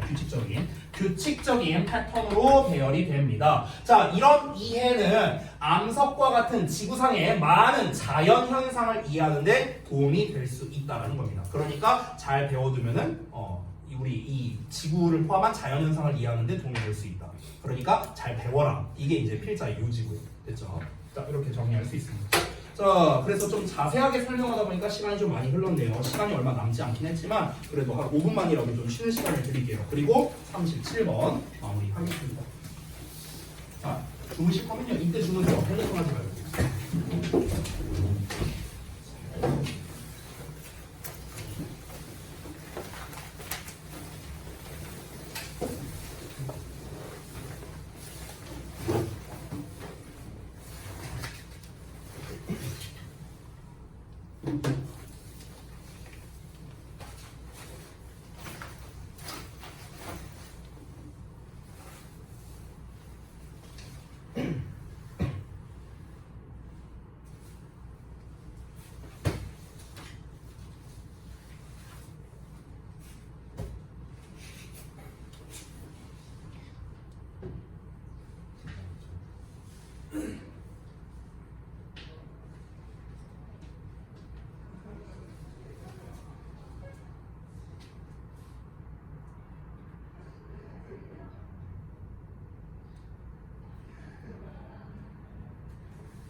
그럼 이건 친구 다 안 돼? 친구 은이라잖아. 그럼 이건 뭘로 마우스인데? 그래서 할 수가 없잖아. 아니 뭐 얼마나 이게 H야. H잖아. 되겠냐? 이거 H가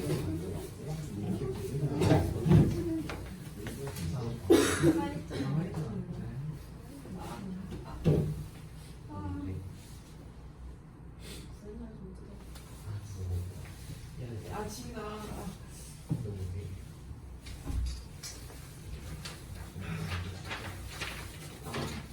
자, 인형.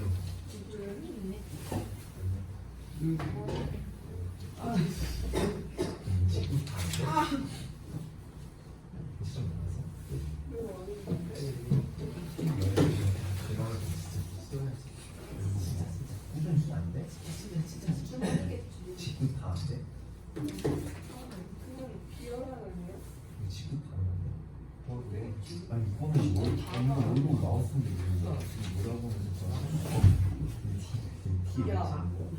야 너 진짜 진짜 아니 이거 아니 진짜 한번 봐봐. 아 진짜 뭐도 그 아니 진짜 진짜 아 진짜 아까 네가 똑같이 써야지. 그건 나을 거 아니야. 아 진짜 그렇게 약간 제발 진짜 제발 아니 이거 티에 가고 있다고 해줘. 이건 아니야. 야 이거 아니야. 그래 야 아니야 이거 야 이거 봐봐. 야 아니 이걸 수도 아 살짝 너무하긴 했다 이거. 그치? 진짜 너 어차피 나 됐어요. 그냥 이거 줘. 뒷그림이 뭐야 너희 사람 뭐가 이거 뭘로 보여? 뭐로 마우스로 보이고 그치? LA OUS 무슨 소리야 우리는 왜 있어요? 뒤에 H 안 보여? MOUSGH 아니 무슨 소리야 MOETH잖아. T요? 그래 아니 아래도 써봤어. 선생님 뭐야? 이 티야? 이거 여기 진한 거 이거 착착 이게 한테 이거 왜 생각 좀 알고. 안 들어가는 거. 선생님이 아니잖아. 다음 무슨 형이지? 12월? 12월?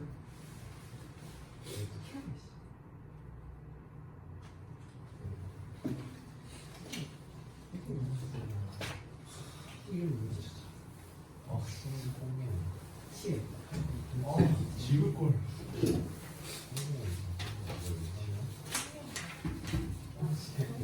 너 생일 12월? 사람이 뭐 있지? 7월이요? 07할 때 07 아니야?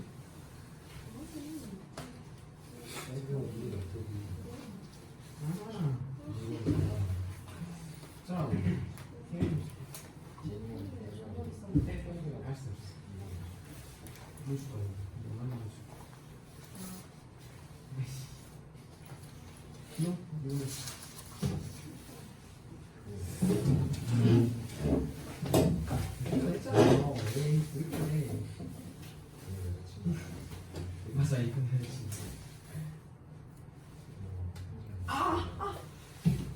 어디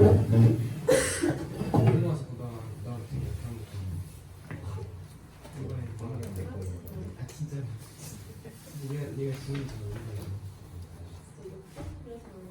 세상에서 재밌고 세상이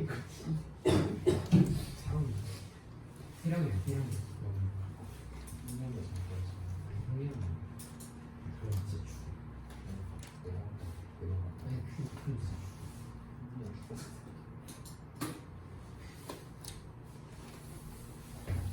아깝시다.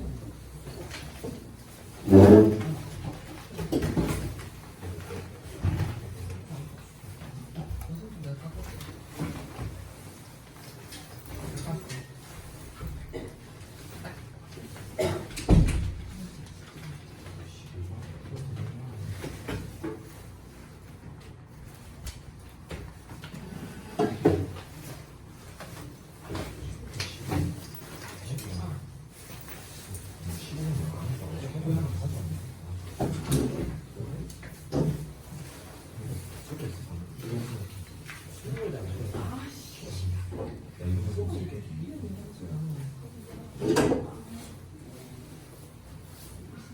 진짜 그렇게 하면 안 아프고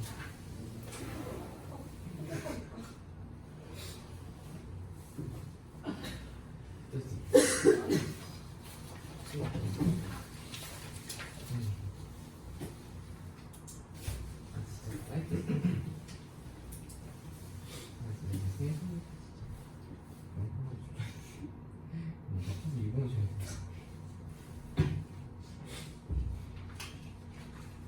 그런 거 같고 뭐하는 거지? 이게 조금 지내야지 이거만 차이 나쁘다 맞아 차이가 이런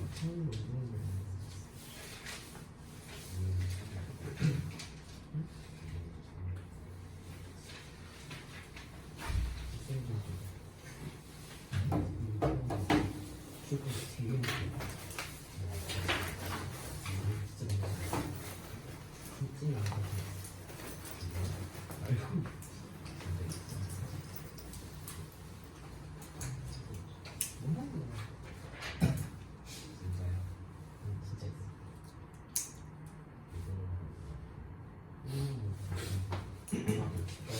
꼭지가 내일도 볼수 있어요. 자, 남은 거 하나 처리해야지. 마지막이다.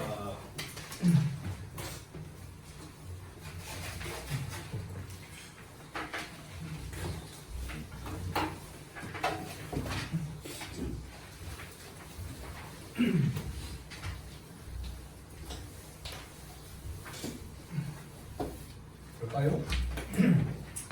37번. 자, 얘도 설명문이고요. 일치, 삽입, 내기 좋다. 제목 읽어볼게요. 기타가 크고 선명한 소리를 내는 원리 이렇게 나와 있습니다. 말 그대로예요. 기타가 어떻게 큰 소리를 낼 수 있을까? 그거에 대한 원리를 설명하는 설명문입니다. 바로 한번 볼게요. 자, when you plug a guitar string.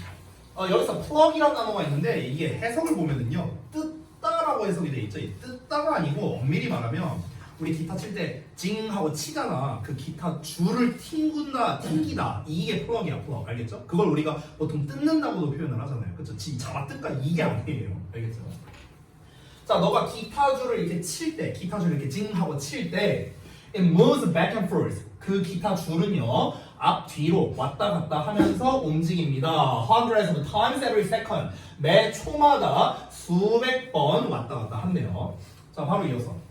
Naturally, 당연히 이 움직임은 is so fast that you cannot see it. 여기 so that 구문 나오네요. 우리 중딩 때 배우는 거. 너무 뭐뭐해서 뭐뭐 할 수 없다로 해석하면 되겠죠. 이 움직임은 너무 빨라. 그래서 너는 그것을 볼 수가 없다고요. 그 움직임을 볼 수가 없다고요. 즉, you just see. 너는 그저 보기만 할 뿐입니다. The blurred outline. blurred. 그냥 흐릿한 외관만을 볼 거래요. 흐릿한 윤곽만을 볼 거랍니다. Of the moving string. 그 움직이는 줄. 아니 여러분 그 우리가 기타를 이렇게 찡 하고 칠 때 이렇게 왔다 갔다 할 거 아닙니까? 그 왔다 갔다 하는 거를 다 볼 수 있어요? 말이 안 되잖아. 니네가 무슨 살이 다니는 것도 아니고 어떻게 봅니까? 그러니까 이 윤곽 정도만 볼 수가 있는 거죠. 윤곽 정도만. 됐어요? 자, 이어서 strings vibrating in this way on their own.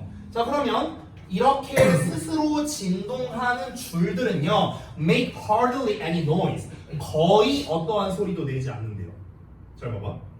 기타 줄이 이렇게 움직이잖아. 줄이 이렇게 잉 하고 진동하잖아. 근데 이거는 어떻다고요? 소리를 거의 안 낸대요. 어라?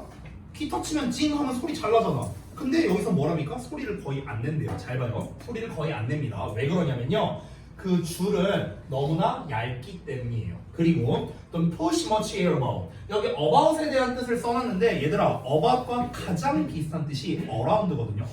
around가 뭐야? 주변이잖아, 주변. 됐어요? 그래서 주변에 있는 그런 많은 공기를 밀어내지 못하기 때문이래요. 자, 예를 들어 봅시다. 봐봐 얘들아, 내가 이 분필을 이렇게 한번 움직여볼게. 소리 들려요? 안 들리죠? 그렇죠? 근데 이걸로 해볼게. 소리 들리죠? 그렇죠? 그러면은 얘는 소리가 안 나는데 얘는 소리가 나잖아. 왜 그럴까?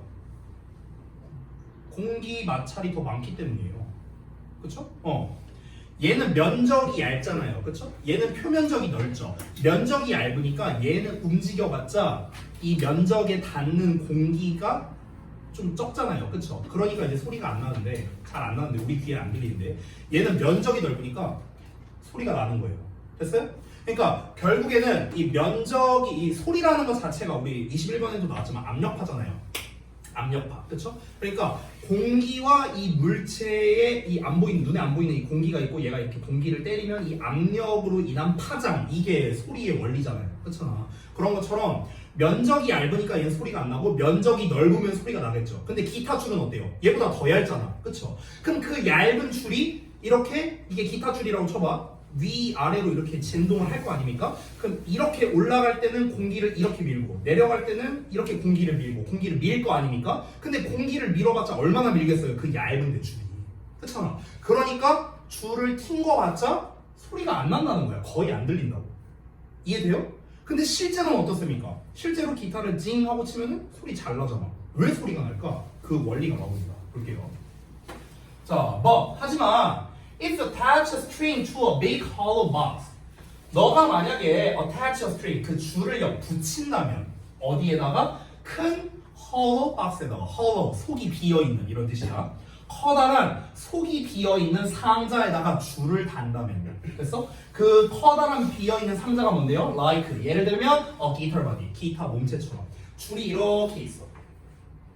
근데 이 줄만 그냥 튕구면 소리가 안 난다고요. 근데 이제 이거를 기타의 몸체에다가 이렇게 연결을 하는 거야. 그래서 여기 속이 뻥하고 뚫려 있잖아. 그렇죠? 이렇게 연결을 하면, 그러면 the vibration, 그 진동은 is amplified, 증폭된답니다. 그리고 the note is heard loud and clear. 노트가, 여기서 노트는 음이야. 음표 할 때 그 음이 들리게 됩니다. 크고 선명하게. 됐어요? 줄만 있을 때 소리가 안 나거든? 근데 줄을 커다란 이런 이제 비어있는, 속이 비어있는 상자, 즉 기타 몸체와 같은 데다가 연결을 하면은 진동이 증폭돼서 소리가 난대요. 됐어? 그러면 진동이 어떻게 증폭이 되는데? 이 원리도 필요하겠죠? 그 내용도 이어서 나옵니다. 볼게요. The vibration of the string is passed on. 그 줄의 진동이 1초에 수백 번 움직인다 이런 얘기 나왔잖아. 그렇죠? 줄이 이렇게 진동을 해요. 그럼 그 진동이 is passed on, 전달됩니다. 어디로 전달되냐? To the wooden panels. 나무판으로 전달이 돼요. 그 나무판이 뭐냐? Of the guitar body. 기타 몸통의 나무판으로 전달이 됩니다. 그래서 찡 하고 치면은요, 요 몸통으로 진동이 전달되는 거야. 됐어? 그래서 그것이 vibrate back and forth. 이리저리 진동하게 됩니다. At the same rate as the string. 줄과 똑같은 속도로요. 됐어? 이겁니다. 기타가 이렇게 있어요. 기타로 쳐볼게. 기타 이렇게 줄이 있어. 그러면은 줄을 징 하고 이렇게 치면은, 그러면은 줄이 이렇게 진동할 거 아니야. 이렇게 줄이 진동하는데 이 진동이 전달된대요. 어디로? 몸체로. 됐어? 그러니까 우리 눈에는 잘 보이진 않겠지만, 왜냐면 줄도 안 보이잖아. 그렇죠? 안 보이는데 이 몸체가 이렇게 진동을 하게 되는 거야. 내가 아까 뭐라고 했어? 소리는 면적으로 인해서 나는 거잖아요. 결국에 면적이 넓으면 소리가 날 거 아니야? 줄만 할 때는 면적이 작으니까 이 공기를 많이 안 밀어내잖아. 그치? 그러니까 소리가 안 나는데 이게 몸체로 전달돼서 몸체가 진동을 해. 근데 이 몸체는 커다랗잖아. 그러니까 공기를 많이 밀어내겠죠. 그러니까 소리가 난다는 거예요. 이해돼요? 뭔 말인지? 이런 원리라고요. 이런 원리. 됐죠? 자, 그럼 이제 어떻게 되는가? The vibration of the wood. 그 나무의 진동은 creates more powerful waves. 더 강력한 파동을 만들어내겠죠. 당연히. 얘의 파동이 아니라 얘가 이렇게 진동을 하니까 이 파동을 만들어냅니다. 이렇게 파동을 만들어내요. In the air pressure. 공기 압력의 파동을 만들어내겠죠. 그리고 그것은 travel away from the guitar. 기타로부터 멀리 퍼져나가게 된답니다. 이 압력파가 이렇게. 됐어요? 압력파. 이 공기 압력의 파동. 압력파. 이게 뭡니까? 소리의 원천이잖아. 우리 21번 질문에 나왔잖아. 그렇죠? 자, 그러면 when the waves reach your eardrums. 그 파동이 너의 고막에 도달하게 되면, 자, 고막에 도달하게 된대. 이제 귀가 이렇게 있어. 그러면 이 파동이 이렇게 도달하게 되는 거야. 이렇게 되면은 그들이 그 파동이요, 파동이 flex in and out. 이 flex는 니네가 알고 있는 그 flex가 아니고요. 그 flexible 있죠, flexible. 유연한. 그 녀석의 동사형입니다. 유연하다는 건요, 빳빳한 게 아니라 이렇게 갈 수 있는 거죠. 유연하게. 그래서 flex가 동사로 쓰이면요, 이렇게 굽이쳐서 들어가다라는 뜻이야. 그래서 이 파동이 이렇게 굽이쳐서 들어가고 나오고 한다는 겁니다. in and out이라고 나왔으니까. 어떻게? The same number of times a second. 초당 똑같은 횟수로요. 뭐랑 똑같은? As the original string. 원래의 줄과. 원래의 줄은 어느 정도로 진동을? 1초에 뭐 수백 번 이렇게 진동한다며. 그렇죠? 그러면 그 진동으로 인한 파동이 만들어질 텐데 그 파동이 어떻다? 원래의 줄과 초당 동일한 횟수로 얘가 굽이치고 들어가고 나온다고. 그렇게 해서 우리 귀에 들리게 된다고. 됐습니까? 이게 바로 기타가 소리를 내는 원리입니다. 자, 정리를 한번 해볼게요.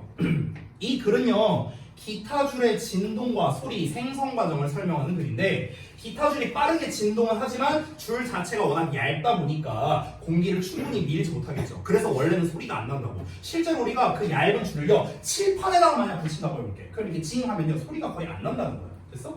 자, 근데 기타 몸통과 같은 그런 공명체라고 제가 표현을 했죠? 그 공명체에다가 연결이 되면은 이 진동이 증폭이 되는 거야. 그래서 소리가 커지고요. 나무 패널의 이 진동이 공기 중에 강한 이런 파동을 만들어서 소리가 전달이 되고, 이 파동이 고막에 도달을 하게 되면서 소리가 들리게 되는 거다. 이런 겁니다. 이런 과정이 이런 기타 같은 현악기류 있죠. 바이올린이라든가 기타라든가 이런 것들. 이런 현악기의 소리가 나는 원리를 설명하는 글이다. 이렇게 볼 수 있습니다. 됐죠? 자, 그래서 아까도 말했지만 이 글은요, 뭐 주제나 이런 것들이 딱히 중요하다기보다는 이 원리적인 측면이 중요합니다. 어떻게 소리가 나는 건가? 그 과정이 어떻게 되는 건가? 과정이 나와 있죠. 과정. 그쵸?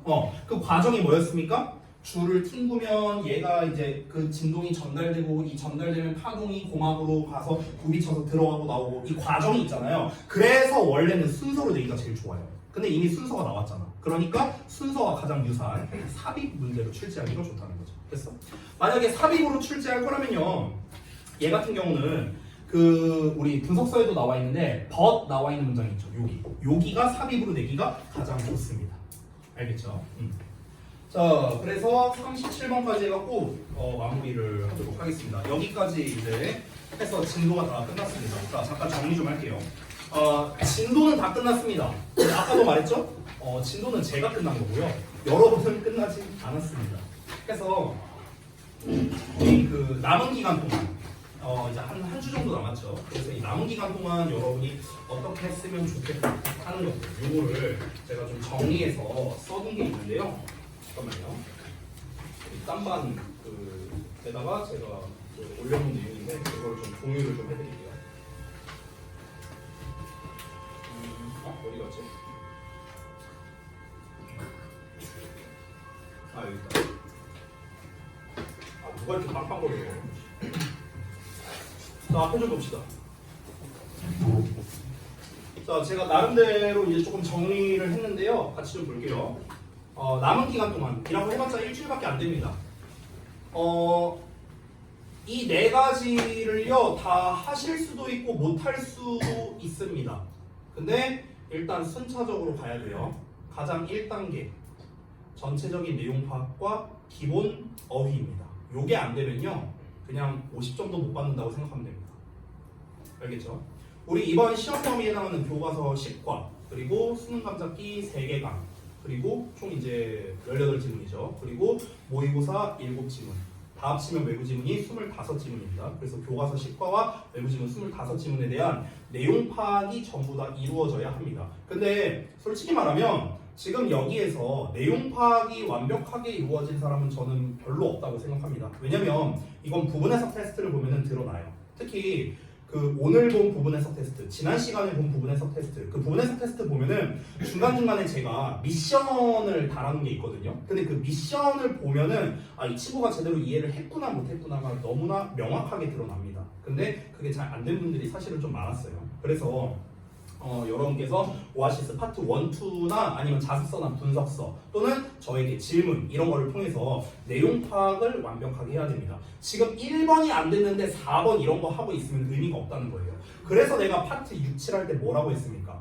오아시스 파트 1, 2를 끝내고 파트 6, 7을 하라고 했었죠. 근데 제가 숙제 검사를 할 때 솔직히 말하면 파트 1, 2 손도 안 됐는데 파트 6, 7 한 사람도 꽤 많았었어요. 제가 말을 안 해서 그렇죠. 그래서 제가 좀 미리 말하자면요 이렇게 할게요.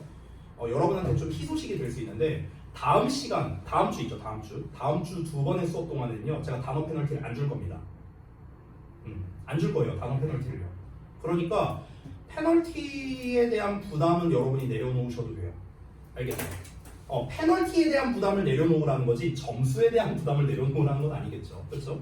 단어를 못 보면 당연히 점수는 잘 나올 수가 없습니다. 너무 당연한 말이니까. 자, 기본 어휘. 오늘 단어 결과를 봤는데, 90%는 알고 있어야 돼요. 최소값입니다. 최소값. 90%는 알고 있어야 됩니다. 90%도 아직 모른다는 거는요, 죄송하지만 아직 시험 볼 준비가 안 된 겁니다. 2주도 아니죠. 일주일 남았는데. 그죠? 자, 본인이 만약에 전체적인 내용 파악과 기본 어휘가 약 90% 정도 됐다. 100% 되면 좋겠지만 90% 정도 됐다. 그러면 어법에 대한 학습을 가면 됩니다. 저는 솔직히 말하면요 4번까지는 바라지도 않습니다. 3번까지만 해도 되게 빡세요. 엄청 빡셉니다. 한 주 동안 하기에. 자, 어법은요 교과서와 수능 감잡기 레디에서 2번까지 나오죠. 자, 딱 잘라서 말해줄게요. 여러분 제가 처음에 OT 할 때 그리고 중간중간에 말씀드린 적이 있었는데 우리의 목표는요 내용 관련된 문제와 어법 문제만큼은 틀리지 말자입니다. 알겠죠? 특히 지금 우리 앉아 계신 분들 중에서 지난 중간고사 때 어법 3문제 나왔잖아요. 객관식. 제가 질문 좀 할게요. 어법 3문제 다 맞춘 사람 있습니까? 손 좀 들어보세요. 없죠? 그렇죠? 그러니까 이러면 안 된다는 거예요. 어법 3문제 합치면 몇 점? 10점이에요. 10점이야. 10점 어법 3문제면요. 됐어? 10점이면 몇 등급 차이? 2등급 차이라고 해요. 2등급 차이. 내가 4등급이었으면요 2등급도 바라볼 수 있는 점수가 10점이라고요. 됐어요? 그렇게나 큰 점수라고. 그러니까 우리가 이번에 어법 문제를 다 맞추냐 못 맞추느냐는요 여러분의 등급을 결정지을 수 있는 유형이라고요. 알겠죠? 그러니까 어법을 어떻게 대비할지를 알려드릴게요. 어떻게 대비하느냐. 자, 남은 시간이 없으니까 딱 잘라서 말하겠습니다. 교과서는요 여태까지 교과서에서 어법은요 한 번도 어렵게 나온 적이 없어요. 주역고에서는 단 한 번도 없었습니다. 제가 지금 주역고를 몇 년 동안 하고 있잖아요. 주역고에서 교과서에서 어법을 어렵게 낸 적은 한 번도 없어요. 즉 제가 어법 변형 테스트를요 2가지 버전을 봤었어요. 기억납니까? 교과서? 가장 기본적인 워크북에 있는 버전으로 봤었고요. 그리고 그 아무런 밑줄 안 쳐져 있는 버전이 있었죠. RSK 버전 해갖고 그 2가지 버전을 봤습니다. 여러분이 그 2가지 버전에 있는 답지만 보고 공부를 해도요 교과서에서는 틀릴 일이 없습니다. 알겠죠? 첫 번째. 자, 수능 감잡기도 마찬가지입니다. 오아시스 파트 3 있죠. 어법 변형. 요것만 여러분이 제대로 근거 제대로 하고 하면은요 틀릴 수가 없어요. 이것만 제대로 해도. 근데 제가 파트 3 특히 답지를요 근거 과정을 내가 되게 신경 써서 만들었는데 그거를 제대로 안 보시는 분들이 많은 것 같아요. 그거를 안 보면은 제가 늘 말하죠. 만드는 의미가 없어집니다. 내가 내년에도 이거를 만들게 하려면 여러분이 봐야 의미가 있어요. 아시겠죠? 그러니까 요 파트 3를 복습하는데 파트 3 다 복습하려면 생각을 해봐. 한 강당 ready, get set 1번, 2번 즉 4개 지문이 어법에서 나올 수 있잖아? 그럼 3개 강의니까 총 12지문이죠. 12지문 다 할 필요 없습니다. 12지문 다 말고요. 딱 7지문 정도 제가 뽑았거든요. 요 지문만 공부하세요. 이거 보내줄 거야. 안 써도 돼요. 6강에 get set 2번, 12강에 get set, 15강은 전부 다 ready, get set 1, 2번 전부 다. 여기가 어법에서 나올 가능성이 가장 높았습니다. 내가 하나씩 분석했을 때. 됐죠? 지난 시험과 만약에 개수를 비슷하게 낸다면요. 교과서에서 어법 한 문제, 외부 지문에서 2개가 나올 가능성이 높거든요. 그러면 외부 지문, 지금 여기 제가 체크해 놓은 요 7지문 있죠? 요 7지문 중에서 2지문이 어법으로 나올 가능성이 높다는 거야. 됐어? 아까 말했지만 교과서는 절대 틀리면 안 돼요. 어법은요. 보통 너네가 많이 틀리는 게 요 외부 지문에서 많이 틀린단 말이야. 됐어? 그러면 이 외부 지문에서 우리가 이 2문제를 다 맞추는 순간 교과서는 당연히 맞춰야 되고 이 2문제를 맞추는 순간 10점을 확보하게 되는 거라고요. 10점을요. 지난번 그 어법 문제 3문제 중에서 3개를 다 틀린 사람은 거의 없을 겁니다. 3개 다 틀린 사람은 없고 아마 1개 맞추거나 2개 맞추거나 이런 사람들이 많을 거예요. 그러면 이번에 우리가 어법을 확실히 맞출 수 있다면요. 적게는 3.5점 정도서부터 많게는 7점 정도까지도 확보를 할 수 있는 겁니다. 지난번보다 점수를 그만큼 더 올릴 수 있을 가능성이 있다고요. 알겠죠? 그렇죠? 그러니까 일단 확실한 것부터 공부하자고요. 이거 무조건 시험에 나오잖아요. 내용 관련된 거. 어법 무조건 시험에 나오잖아. 100% 출제되는 거잖아. 그러니까 우리가 당연히 100% 출제되는 것부터 공부를 해야겠죠. 그죠? 그래서 여기에 있는 녀석들을 집중적으로 합시다. 자, 여기까지 우리가 학습이 끝났다. 그러면요, 변형 문제를 풀어보는데, 자, 여기서 제일 중요한 얘기 해줄게요. 잘 봐. 여러분, 변형 문제를 푸는 목적은 뭐냐면요, 이것 때문에 하는 거예요. 본인의 약점 파악을 위해서입니다.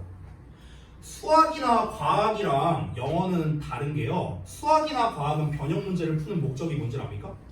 내가 이론에 대해서 얼마나 잘 알고 있고, 첫 번째 그걸 점검하기 위해서고요. 그리고 두 번째는요, 여러 유형을 풀어보면서 이제 그 유형에 대한 감각을 익히기 위해서 풀어보는 거예요. 유형에 대한 감각. 왜냐, 수학과 특히 수학 같은 경우는요, 유형이 정해져 있어요.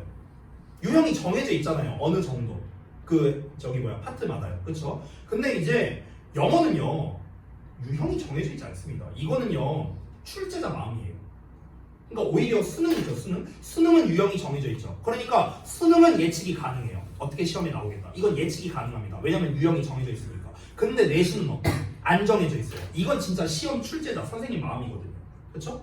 그러면 우리는요, 변형 문제를 푸는 목적은요, 적중이 목적이 아니에요. 유형을 익히자가 목적이 아니라고요. 뭐가 목적이냐?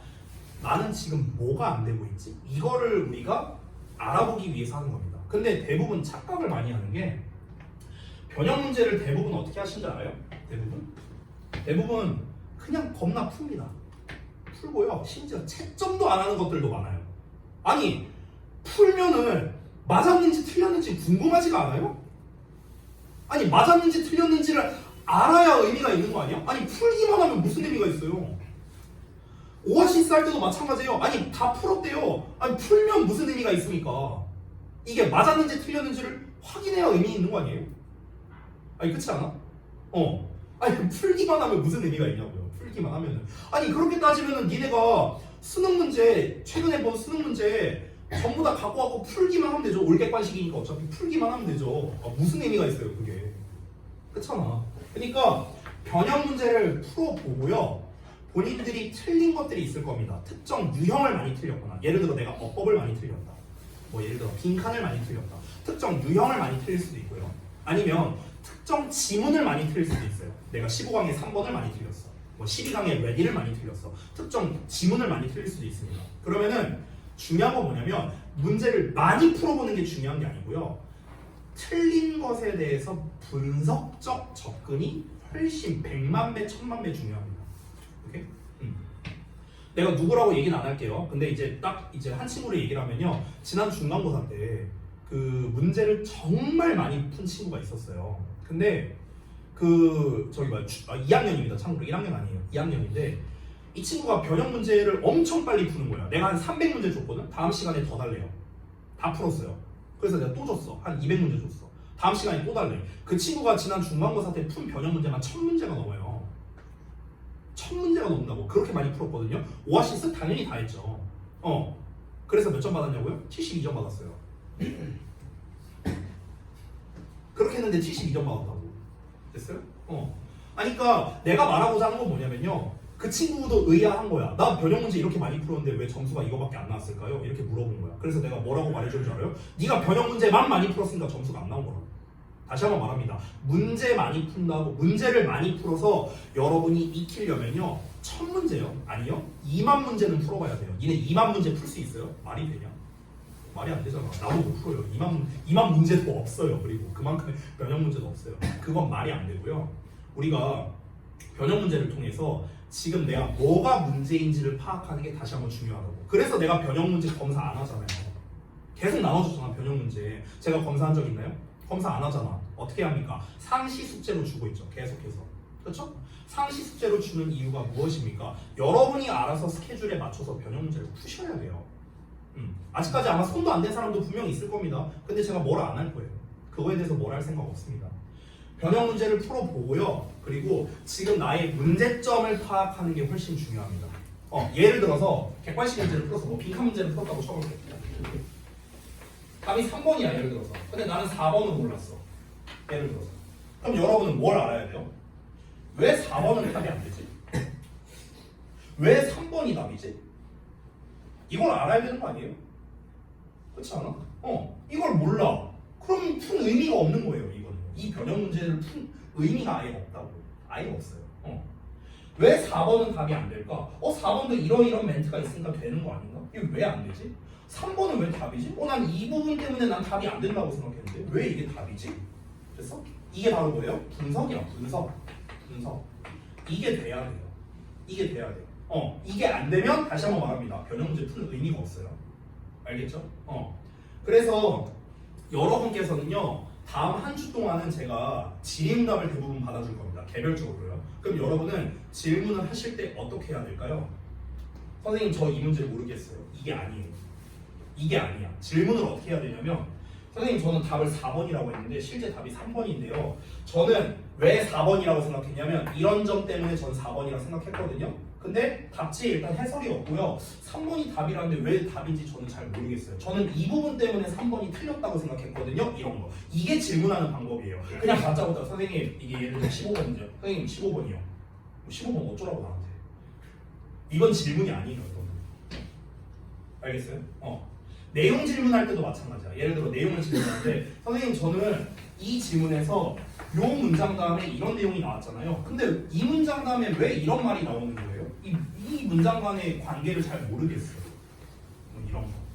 그래서 즉 한마디로 말하면 뭐냐? 구체적이어야 돼요. 그 구체적이라는 말 자체는 무슨 뜻이냐면요. 본인이 공부를 했다라는 증거입니다. 그냥 이거요 이러면요. 본인이 공부를 안 한 거예요. 오케이? 자, 그래서 내가 이 부분을 좀 많이 강조했죠. 변형 문제는 다시 한번 뭐다? 본인의 약점을 위해서 하는 겁니다. 본인의 약점. 그러면은 그렇게 분석적으로 한번 쫙 하시고 난 다음에 본인의 내가 이런 부분이 좀 안 됐구나. 또는 내가 단순히 암기가 안 돼서 못 푼 문제도 있을 거예요. 예를 들면은 단어 암기가 안 됐거나 아니면 내용 파악이 덜 됐거나 이런 것 때문에 틀리는 것들도 분명히 있을 겁니다. 그럼 어떻게 하면 됩니까? 그 해당 파트를 복습하면 됩니다. 내가 아직 이 부분 내용 파악이 덜 됐구나. 내가 12강 레디를 아직 잘 모르는구나. 12강 레디 파트 1, 2 다시 봐야겠다. 파트 1, 2 다시 보고. 다시 봤는데 잘 이해가 안 되네. 자습서를 봤어. 자습서랑 분석서 봤어. 근데 봤는데도 이게 무슨 말이지? 이 문장이 잘 이해가 안 되네. 체크해놔야지. 그리고 나한테 질문하는 거라고. 이렇게 공부하는 거예요, 여러분. 공부하는 방법이 별게 없다니까. 혼자 파고들어서 공부하고요. 혼자 힘으로 해결이 안 되는 것들이 분명히 있어요. 그렇죠? 그 혼자 힘으로 해결이 안 되는 걸 저한테 질문하는 거예요. 그러라고 있는 거예요, 저는. 알겠죠? 자, 여기까지 해도 저는 지난번보다는 결과가 좋을 거라고 생각합니다. 만약 여기까지 다 됐다면 이제 당연히 요약형에 대한 공부가 돼야겠죠. 요약형은요, 솔직히 말하면 파트 6, 7만 제대로 공부해도 전 충분하다고 생각합니다. 파트 6, 7, 오아시스 파트 6, 7. 근데 분명히 오아시스 파트 6, 7을요, 대충 한 사람들이 전 많을 거라 생각합니다. 솔직히. 그냥 대충 한번 해보고 아직 내용 파악도 덜 됐어. 근데 대충 했어. 뭔 내용인지도 잘 몰라. 근데 어쨌든 숙제 안 하면 쌤이 뭐라고 하니까 일단 답지 보고 이제 옮겨 적긴 했어. 전혀 왜 이렇게 쓰이는지 알 수가 없어요. 이런 사람들이 많을 거라고요. 제가 장담하자면. 그걸 잘못이라고 하진 않을게요. 한 번이라도 답지 보고서라도 한 번이라도 써보는 게 의미가 있긴 하거든요. 근데 여러분 아마 내가 그 파트 6, 7만 내가 너네한테 새로 뽑아주고 한번 해봐라 해도 분명히 또 틀릴 겁니다. 그렇죠? 이미 여러분 다 풀었잖아. 대부분 15강 파트 6, 7 대부분 다 하셨잖아. 내가 똑같이 줘도 아마 틀릴 거라고요. 100% 다 맞출 자신 있는 사람 있어요? 없잖아요. 그렇지? 그래서 제가 이따 이제 수업 다 마무리하고요. 그 우리 저기 뭐야 그 저거 뭐냐 이거를 다 정리해서 제가 그 오아시스 PDF 파일 있죠. 6강, 12강, 15강 이 PDF 파일을요 다 보내줄게요. 우리 단톡방에다가. 그러면 거기에서 파트 6, 7만 여러분이 따로 한번 해보세요. 여기까지 끝나면. 알겠죠? PDF로 보내줄 테니까 여러분이 뭐 알아서 뽑아서 하시든 뭐 저기 뭐 아이패드로 하시든 뭐 그건 편하신 대로 해갖고 한번 다시 한번 해보세요. 이게 오아시스 한 번 끝났다고 해서 다 아는 게 아니에요. 내가 만약 오아시스 처음부터 다시 풀어봐라 해갖고 줘 100% 맞출 사람 아마 없을걸? 한 명도 없을걸? 여러분을 무시해서 하는 말이 아니에요. 모든 학생을 말하는 겁니다. 모든 학생이 100% 맞출 수 있는 사람은 절대 없습니다. 한 번만에 되면 천재지. 말이 안 돼요. 그러니까 복습, 다회도 이런 거는 이 영어나 국어 학습의 필수입니다. 필수. 알겠죠? 자, 그래서 학습법에 대한 것도 전반적으로 말씀드렸습니다. 자, 시간이 좀 많이 지났네요. 고생하셨고, 자 일단 저거 촬영 좀 끌게요.